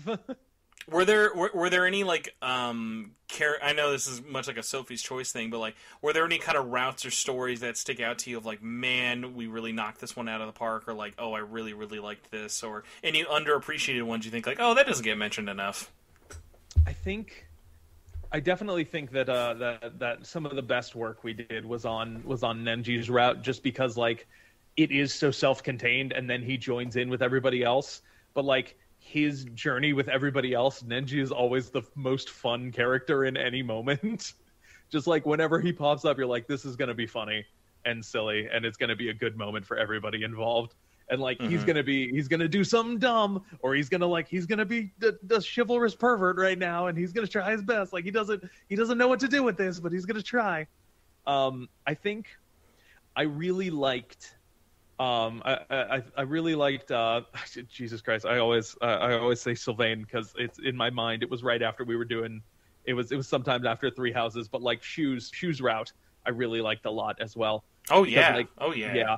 Like Mick absolutely killed it and really brought his A game on that. And on top of being Shu, also having to be like the other element of him that like comes from a different time and has very different opinions on what's happening. Loved that one. And I think there were. I loved the detective mystery route. Laura's character's detective mystery route was super fun. And her quest to just get Natsuno. She's like, this is my friend. She's my only friend from ages ago, and I love her, and I want us to be happy. And she's like, I will go to the future. I will do whatever has to be done. But like you really got all those great like 80s movies shout outs and stuff, and like really pulling all that stuff together somehow is incredible. And at the same time, along with all like that Western culture 80s where like you get E.T. with Natsuno, and you get like your Groundhog's Day, your Live Die Repeat type stuff with Nenji. But like at the same time, you also got this classic Japanese media in Christina's character's route that was like, this is Madoka, which was already messed up, but even more messed up. Yeah, when you guys were recording, like, was it one of those things at the time? Because, like, obviously in the West, like, we always knew it was never going to be that big, and Vanillaware really only had, like, 2 big games. Dragon's Crown did crazy for them, and for God knows however many reasons, word of mouth just keeps making 13 Sentinels sell really well over there compared to over here. But, like, when you guys were making it, was there ever that thing of, like, you guys knew you were working on something special, or, like, was there ever that fear of, like, is this going to connect? Because it is such a... It's not something I can just, like, throw on in front of someone. Like, you couldn't just make this, like, a Netflix show and have it just kind of be the same effect, you know? Yeah. No, absolutely. I think, like, with Vanillaware, it's always, like, knowing that it's going to be a little bit niche, because that's what they do. Like, they make niche stuff, but they make it really well and really pretty. But, like, as we were working on it, we definitely knew that it was special and it did a lot of work, especially when, like, the people from Atlas that came up to be part of recording were like, this is legitimately my favorite project. And like I'd worked on projects with them when I was at Atlas that we like loved and adored, and like they came up and they were just like, no, straight up, this is my favorite project I've gotten to work on. Like, well, it gave me the confidence to be like, it's gonna work out somehow. It's also because it goes into that thing of, like, we talked about it with Conception and other stuff like that, but, like, they're not that same company anymore. Like, that same company you worked for is not who Atlas West is now. They are a company who makes Atlas-published games. They're not taking on different projects. So, like, something like this, because God knows Vanillaware is going to make a game every, like, 13 years. So, like, if it's not Yakuza, and it's not Shin Megami Tensei or Persona, that's probably what they... So, like, the amount of people I heard behind the scenes who were like, oh, thank God Soul Hackers happened, so we could work on something kind of different. Even that's, like, obviously treading on a lot of, like, different water, but it's like, yeah, like, I'm sure, like, it's that thing of, like, there are people out there who miss kind of working on those weird out-of-left-field titles where, like, obviously those are not surefire bets. Not every Conception's going to be Persona 5, but then that's kind of that thing of, like, when you're working on the same thing day in, day out, it is fun to work on those smaller projects, even if not, like, not everything's going to be the next Genshin Impact, but it's fun to work on those. Like a great one is like AI the Somnium Files. That is not a big game. That'll never be a big game. But like I am sure, like getting like to work on that or work on Genshin or getting work on like Persona or something like that. It is so fun just to be like, okay, I'm spreading my legs. I'm doing something different. I'm doing something weird. I'm doing something out of left field that is niche. Because like the fans truly love the fans of those games truly love. It's like JoJo's, which like for a while before it was this big huge thing that it is. It's like if you is it weird by the way? JoJo. It's still weird to me that JoJo's is popular now. Like JoJo's this Netflix show that like I remember back in the day like we had to beg to get JoJo's Bizarre Adventure anything over here in the West, and it was like, whoa, this is weird that this is popular. I mean, you never know what the thing is going to be. You never know what it's going to be. That I mean, again, it took.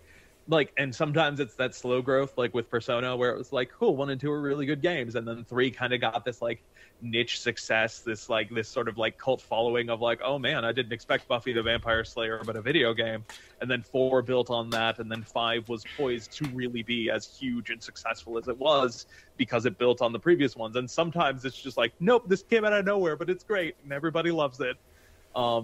Especially because like, you know, Japan makes, along with like, I think even the most successful games are like they're weird games. They come out of nowhere. They have like they have like weird creations and weird ideas, and sometimes like it's always digging into some sort of like larger, deeper sense of like the ego and the id and the super ego and like what the general consciousness of humanity and all of like they hit with these really deep, really big ideas. And you see it because like Persona's not the only one that deals with that. Like the idea of like what if rumors really like could be true if people just believed in them enough.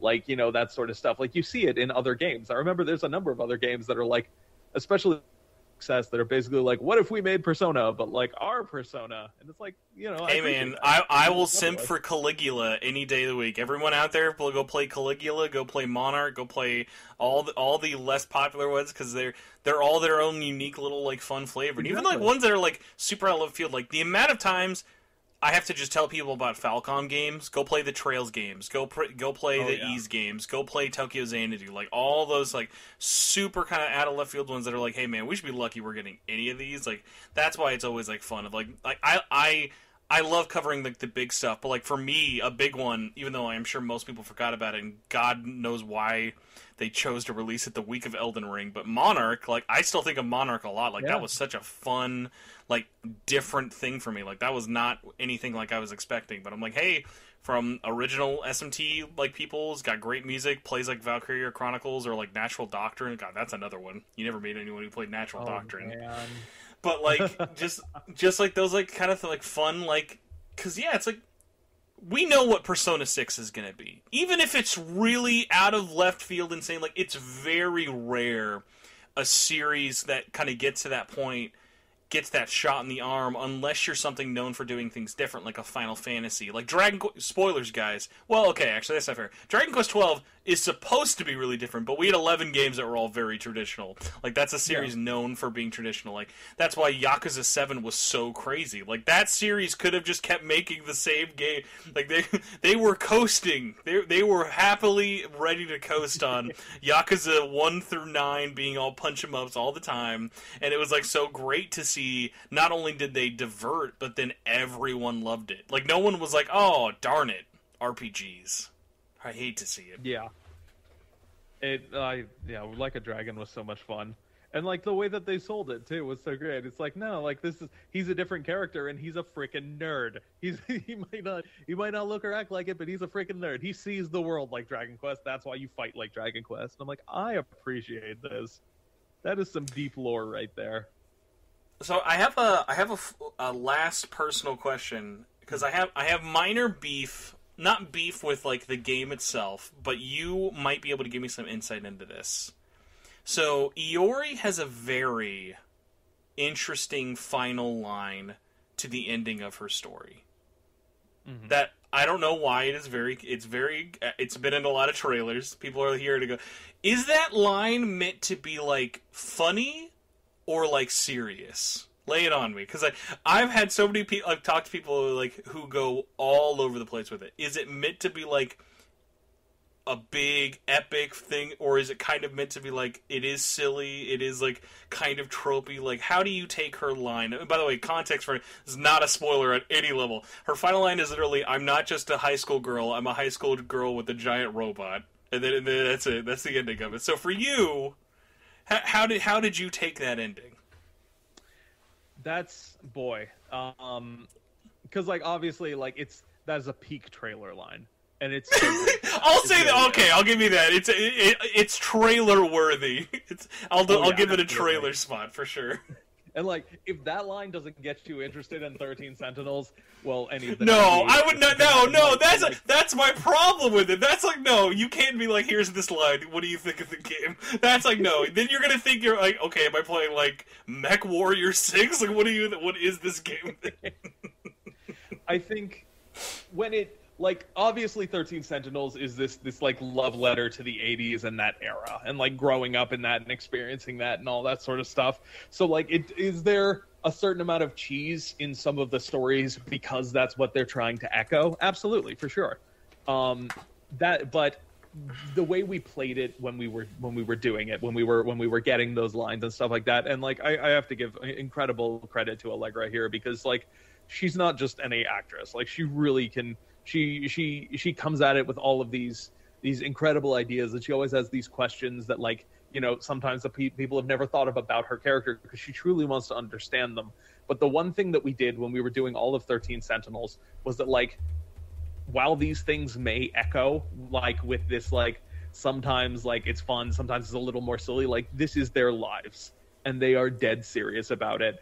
And somehow Allegra managed to get both, like, this is fun and silly because I get to shout about having a giant robot, but also, like, by that point, Iori has been through so much, and she's just trying to figure out what is going on in her life. And she thought she was just a girl living her life, and then she just, like, fell in love with a random boy that she bumped into on the way to school with a piece of toast in her mouth.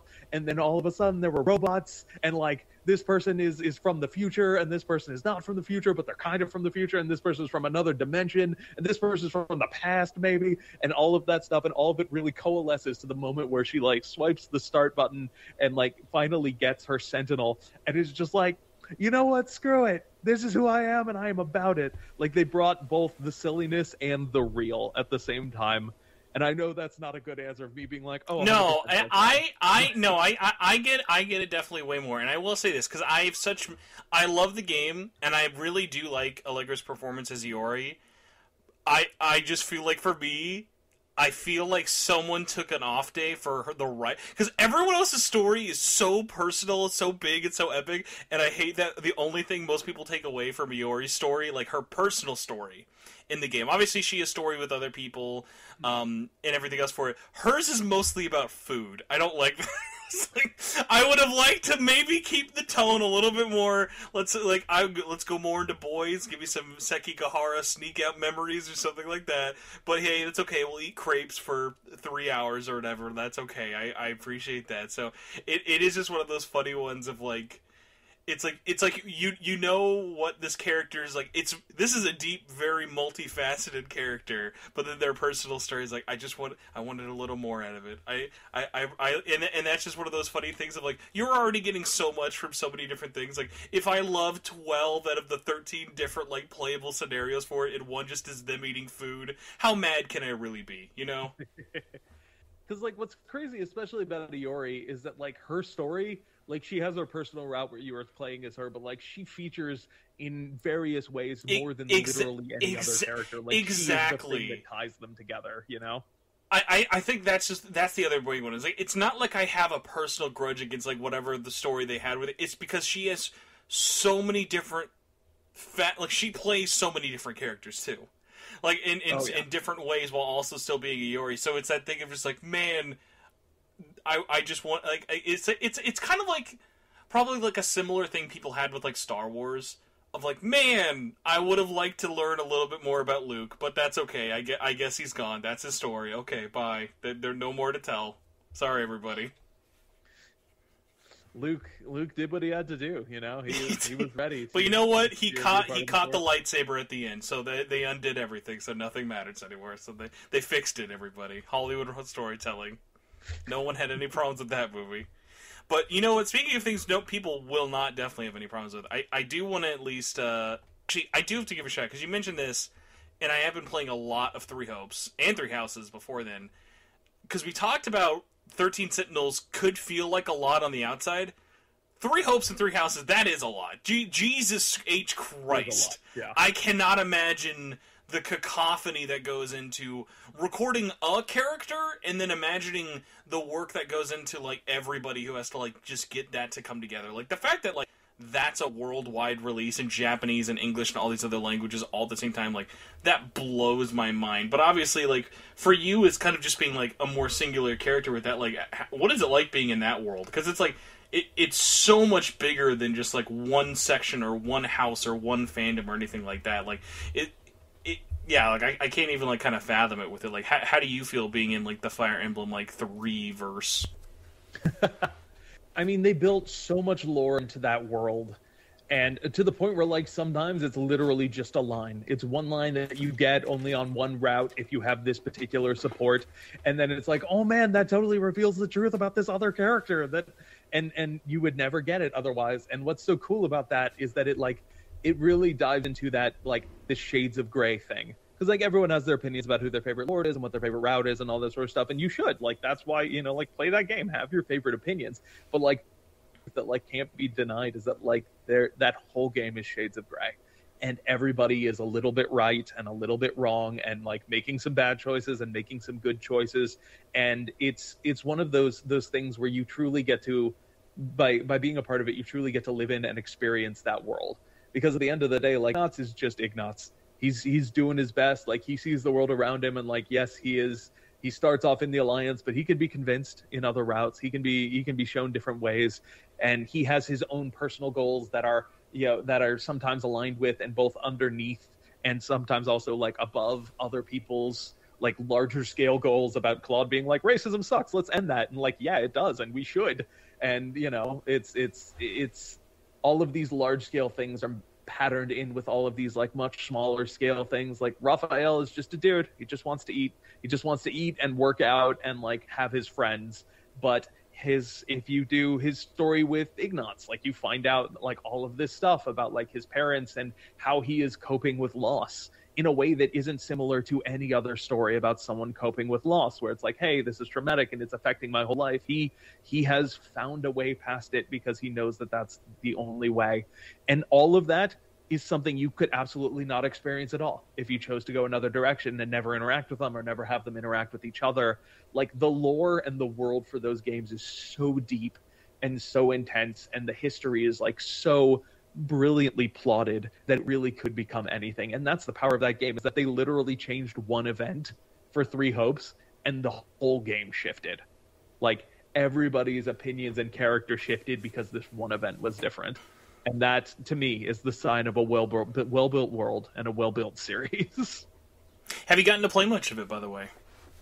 I've been playing it on stream, and I've been having a hell of a time with it. Because, it's really weird because, like, you can't spoil me because I know all the things. But I also don't remember all the things because there was 100 billion lines. Oh my god, yeah, I cannot imagine what everyone's lines, like, in one giant script would look like. That's just gotta be the world's most daunting PDF file. Oh my goodness, it was wild. It really was. But it was incredible, you know, at the same time. And, like, everybody and, like, all the writers, like, knew the lore very deeply and cared and, like, wanted to make sure that everything patterned together really well.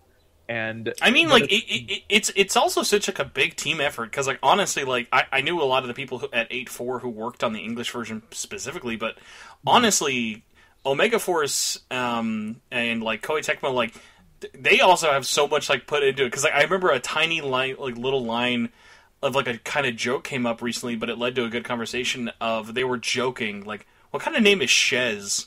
Like, what like, on the surface, like, what does that mean? What does Shez as a name mean? But it, like, went into this big, long conversation, eventually be like, no, like, they think, like, them and intelligences, like, they put so much thought into every aspect of this world. And like you said, this is a game that's literally just one giant what if. What if this person did this instead? And then everything changes. It's not like it's just, oh, it's Three Houses, the beat 'em up. It's like, it's such a different experience. Yeah. And that's like, because we all, especially when you're doing a game like that, like you do the game and you're like, I hope they keep using these characters because we spend so long on them and we're so connected to them now. And then you come back and there's always a little apprehension that like, boy, I hope this is cool and good and people like it. But like, as soon as we got in, like everybody had one session of like trying to figure out who their character was and who they are now. And then after that, we just immediately fell into it. And like every support was like, no, absolutely, Sue, this would happen. Like this is totally a support that we wondered if it would happen, you know? Like, is this a relationship, one that's possible? And it was so cool for everyone to get to come back and like experience it all in a new way while keeping all of their memories and understanding from the first game. It was really like, you always hope it's going to come back. You always hope people love it. And I'm so glad to see that people really are digging this game.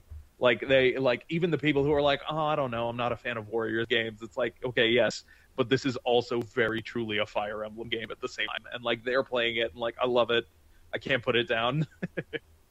It's it ticks so many boxes. And by the way, like, what was so funny then though about like Three Houses, like, how do you do a sequel to that game? Because everyone's game is different. Like, it's not like, oh, you did red, blue, or yellow. That's the ending. Like, it's none of those things. That would be such a daunting thing. But thankfully, with a kind of what if, you kind of get like a what if sequel instead that then lets everyone appease and get all those different fallacies. Because it's like, you can't just imagine, okay, well, we're just going to pretend that this is the canon choice, and then that's the sequel, which would be so much more limiting. Like, imagine like saying goodbye to like so many of those characters, because like, yeah. I mean, geez, like what is it, like 60 plus main characters basically of like in terms of like playable and like have a story, have conversations, have like moments that matter and everything with it. Like, yeah. It's so much. Because like the only thing you could do in that, and it's.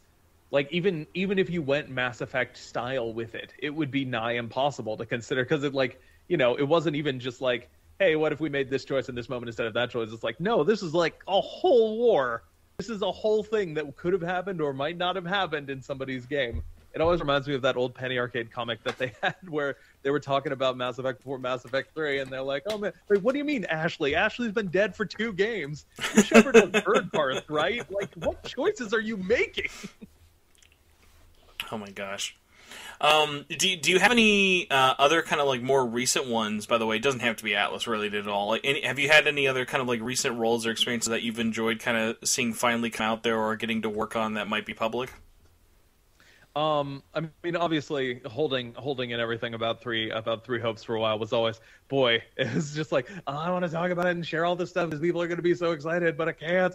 That's another one. Remember, we learned of that game 5 months ago. How insane is that? Right? That's crazy. It's absolutely mind-blowing. Just because, like, we don't know when that stuff is happening either. Like, I remember I was watching that Nintendo Direct, and I'm like, they're not going to say anything about it. And then they're like, Fire Emblem Warriors 3 Hopes. I'm like, what? Coming in 4 months. What? Yes, joy, you know, like it's this excitement and wonder, and like we're all just hoping for the best and excited to get to share these things out there.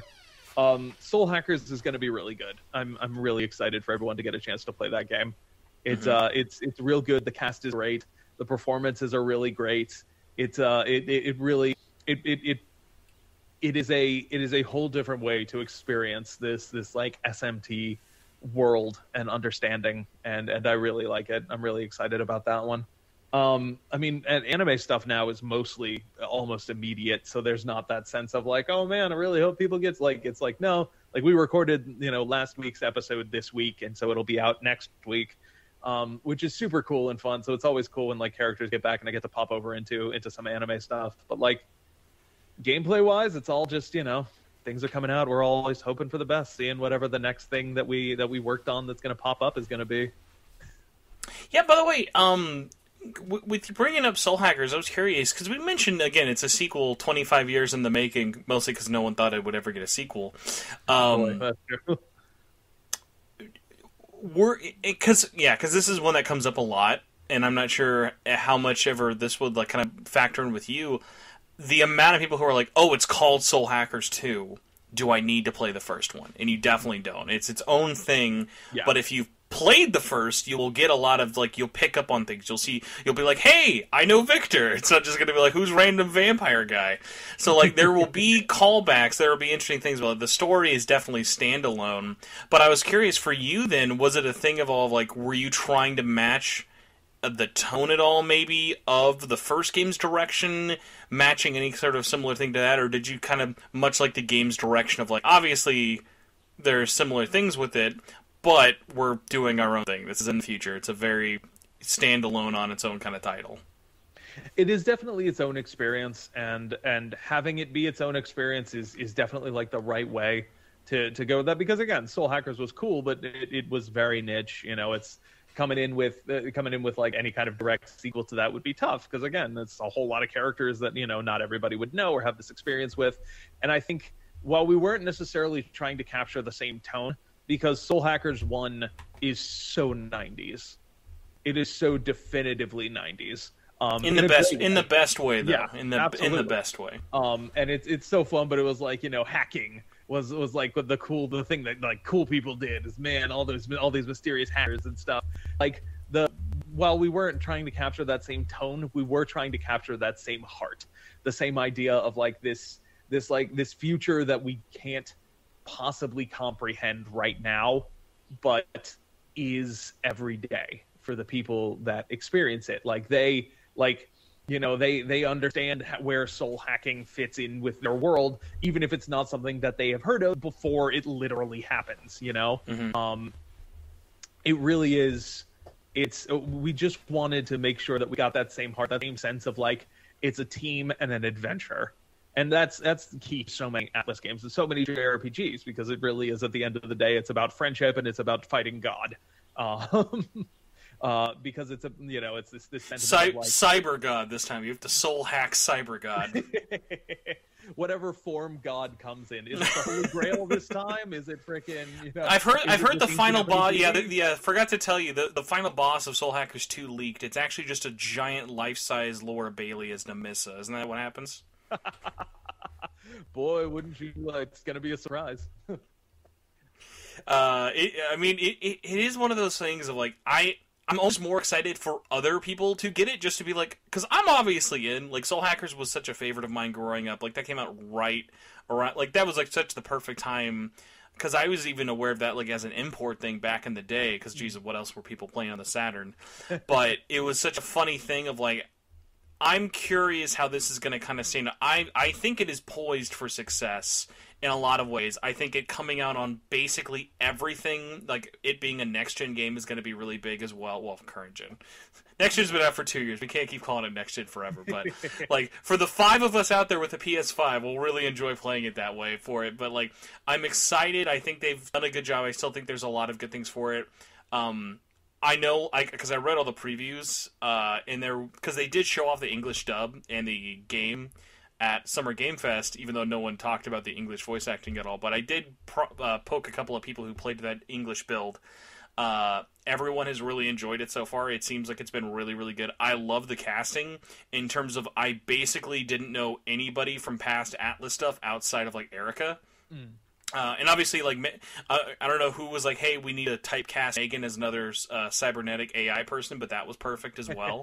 So it was just one of those things where, like, I'm really excited to just kind of, like, get everyone's taste of it. Because, like, I hope this does... Like, it would be nice if this is just kind of another, oh, this is a fun Atlas thing, but I'm not sure if you were kind of aware of this, but in Japan, like, they're treating this like this is their third pillar. Really? It'll be Shin Megami Tensei, Persona, and Soul Hackers. Like, they want to make this the next big thing. And, like, I'll be very curious if it actually gets there for it. And I was, like, curious, like, for you, like, did you kind of go into this with, like, are you, like, because it's not like it's beloved sequel, like, you're not making, like, Persona 6 here for it, so, like, was it one of those weird things of, like, are you just kind of treating this like it's its own beast, or, like, did it feel like there was pressure going into this? Like, does it feel like there's more leading up after the fact? Like, where are you kind of at mentally of that in-between state where, like, you know the product you've made, but, like, the world kind of has to then judge it, but you have to just wait a month and a half? I mean, they're definitely, especially once you get something that is a hit on the way that like Persona is now. Like, obviously, there's going to be pressure whenever you're working with something like that. You know, like that. There was, I imagine, there was pressure on strikers, and there's pressure on even on like the dancing games and stuff like that. It's like this thing is so incredible that like even this stuff that is like kind of fun spin-offy of it like still has to be good because we still really like this is now. It is a pillar. It is a tent pole of like of what we do. And like that pressure wasn't there because again, no one there are very few people who are like, oh man, I love that original Soul Hackers. I really hope you don't screw it up, because if they played the original Soul Hackers, they probably liked it, and they're probably just like, oh man, that's so cool. We get more of this. It is a big story and it means a lot. And as we were working on it, we definitely got that sense of like, this is a good thing. But like no one was ever like pressured or anything in some sort of like, oh man, we got to make sure this stands up on its own, because at the end of the day, like we get to do some of the most fun parts of it in recording of it. Like we are the cherry on top, we are maybe the whipped cream and the cherry of this particular sundae. We get to add something to it and like really sort of help tell this story in a way that like maybe will make it resonate more, but like it comes down to so much as well, because like the story of Persona 5 absolutely is the thing that made it a hit, but like equally it also has the best RPG gameplay. Like as far as I'm concerned, like that's the ideal RPG gameplay. It's like the loop of it is perfect. Like the way that you can connect with your other characters, like everything comes together to make this game that is truly incredible.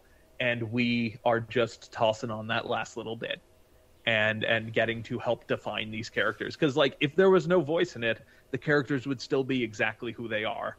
We just get to add some stuff and really hopefully like and make it shine for some people. And I think it's a very fortunate, it's a very privileged position to be in that like we're not stressed, whatever. Hope Japan feels confident in what they did, but like they definitely do. It is they are ready for this to be a good game that people really, really enjoy, and I think they will. I'm very much looking forward to people getting their hands on it. I'm hoping it becomes a big enough success that everyone who worked on the game gets sent a life-size replica of Ringo's jacket, because you know that exists. Oh yes, somewhere. And it's like that's got to be the bougiest jacket of all time. It is, because like they reveal, if you remember, they revealed the game was a 2-minute live performance of someone cosplaying as Ringo. We don't know who Ringo was at this point. It's just some weird green-haired lady with a hyper fluorescent jacket with a sword, and we're just watching this, and then we just say Soul Hackers 2, and my first thought wasn't, whoa, we're getting Soul Hackers 2, was how can I get that jacket? We want that, but they can't just Resident Evil 4 this. They can't just like get a $900 Leon jacket and then think everyone's going to buy it. So everyone buy Soul Hackers 2, A, because we need to support everyone who worked on it, but B, mostly so we can get this jacket as merchandise. Yeah, I would buy that jacket. And I've got like on sweater in my closet right now. I will buy this jacket. Speaking of dumb game tchotchkes, did you have to, or will you be poking and prodding to get the collector's edition for Soul Hackers 2? I mean, I'm going to hope for the best on that one. Because some companies are like, hey, cool, like, here's a copy of the game. Thank you so much for working on it. And some companies just do not do that. And Atlas is always so cool about, like, hey, we want to send you guys, like, cool, special things. We want you guys to have all the stuff. You worked so hard on it, like, you were a part of this. So I will hope for the best on that, but I have no guarantees one way or another. I hope at least they sent you that Nocturne box. Did they at least send you the Nocturne launch box? Oh yeah, we definitely got some cool Nocturne stuff, which was great. And some cool... I will say, I don't know why they have not sold those face masks. Those Jack Frost and Black Frost face masks are like the nicest face mask I ever have. I keep hoping they're I'm not going to have to use it weirdly anymore, good quality. and then this world is just like, nope, the disease is still here. Damn it! Yeah, sadly. But to not end on a bummer note, though, because I've already stolen you for way too long. Christian, where can people find you? You're a man not only easily heard everywhere, but you also like to stream and do your other stuff. So where do you want people to come and find you? I'm on Twitter at Writing Madness, which you know well. I stream on Twitch generally 3 or 4 times a week at Count of La Monte Cristo, which makes me just a pun that made me happy at some point in my life. And I'm putting together other stuff. I have like some special things that I'm going to put up once my Twitter hits 20K, which we're like shockingly close to. So that's pretty dope. But yeah, it's those are the main places to find me is Twitter, YouTube, Twitter, Twitch, and also there's a YouTube channel that is also Count of La Monte Cristo. My wonderful community has put up some edits of my streams and stuff like that, and that are all pretty fun and entertaining. But yeah, I'm always happy to be here. I'm happy to be up in the games, up in everybody's games, doing the voices, doing the directing, doing the writing where they need some writing. Do you have a favorite? Is it like, do you know you like directing more than writing, or vice versa? Acting is always the one that is like it is the most favorite. It is the least stressful and the most enjoyable, because with directing, even while it is like so fulfilling, it's like you're constantly juggling apples for 3 months of recording a game, being like, I hope it all works out. And like, I love writing because I've always written. Like, I write novels and stuff as well that hopefully one day will be published. But like getting to be in the booth behind the mic, making choices and like playing pretend for a living, that's pretty dope. Do you have a memory of a line you had to fight for? You were like, this is the take. We've got to keep that take. And they're like, no, Christian, we can't. That take's too radical. They're not ready for that. And then you either won it or lost They're it. not ready. Anything stick out in your mind? Any that stick out in my mind in particular? Oh man. I mean, like there definitely are. There are some good ones upcoming that I can't talk about yet, but that are out there. There are some, especially some of the stuff in Three Hopes. Some of it actually is really cool because like Ben Diskin is amazing, and like some of the stuff he did as Lawrence and Caspar is just so good and so fun and like off the wall. And like the best part about fighting for those is that everybody else also wants it, and they're like, we just have to double check real quick. And then they come back and they're like, Japan is totally cool with it. Let's keep it. Oh my god. Can you just imagine the Three Hopes blooper reel that's sitting on someone's hard drive right now? There's so many jobs would be lost. So many. It would be a good watch, but there'd be a lot of lost jobs. And the thing about those games, and that's the thing with like any jokes we would crack during Soul Hackers and stuff too, is like we're all just having such a great time making these games that we get to do that stuff and have fun. And like even it's not even like I know some of the ones that get out there are like, oh man, they said this thing that was super offensive, but so many of the times the things are just like, why would we do this? This is such a bad strategic choice. Oh god. Like I will say that. Why is it only the bad ones that come out? Why can't we like? Well, I feel like we used to let like dub like bloopers come out more, and now the only ones that will come out are the ones that would ruin people's career. Like we gotta let the silly ones out. We can't just have like all the ones with racial slurs like leaking it. We need the fun ones, guys. Like we gotta take the good and the bad. We can't just only have cancel bloopers. Exactly, the good sports silly bloopers. Those are really the ones. Those are the ones to go for. Oh man, I'm just thinking like, what is, because I like to think of someone who got casted with like a named thing but also has like barely any actual lines, assumingly. So Sarah just always does Jack Frost and stuff for that, and I'm like, that's either really quick or overly long for how few lines they must have, just because you're like, okay, I'm gonna need a really deep gruff hee-ho for this one. It's just really got to be nasty and gruff sounding. There are some fun hee-hos out there that gets read, and that's the thing, especially with stuff like that, where it's like, hey, this is your legacy character. Where like Sarah's done it so much that she can hee-ho in her sleep, but simultaneously like she's phoning in those hee-hos. You can really tell, but by the halfway point of that game, you can hear the answering machine clicking off. But at the same time, it's like it's Atlas's thing. It is their icon. So they're like, we've got rules and steps on these hee-hos that we want to make sure we hit them as hard as possible. So it's it's always this fun mix up, and part of it depends on who's there that day, and what client is present and who they have to check with and stuff like that. But like we get some real fun ones, and we get some real good ones. Awesome. Yeah, there's some quality hee-hoing coming. I can promise that. I'm looking forward to someone on YouTube he knows going to do it, because God forbid a video game come out, or the week before a game comes out, and someone on YouTube just clips out everything and spoils every one character's like lines of dialogue, even though it's the last thing the publisher ever wants them to do. But I have one final question for you that is unrelated. So, because you are such a fan of like these games and like other things for it, if there was one project you could go back, grab, no questions, no problems, you can grab it and it will have a complete English, either localization and dub and everything like that, that has not before. And it can be a game that came out, but then was only JP only. Like, what would you pick and why? Man, I think it's kind of weird because like there is a vague sense of like there is English dialogue in it, but I would keep anybody who is already cast for sure, but I would love to do just full on dub of Final Fantasy Tactics War of the Lions. I would love to. Christian, have it. Are you announcing exclusively on this podcast that the definitely leaked Final Fantasy Tactics Remastered is featuring your direction and has all the original voice actors? Are you dropping this on this Shin Megami Tensei themed podcast? That's huge news. Let me tell you, if I would, I would be far too scared to mention anything about it. But like I don't know, man. Square's leaking everywhere. Like they're like, I don't even know where things are coming from. Like I have to get reminded of leaks. I was like, oh hey, Valkyrie profile, that's great. Oh, that leaked. Okay, well, get a trailer out, I guess.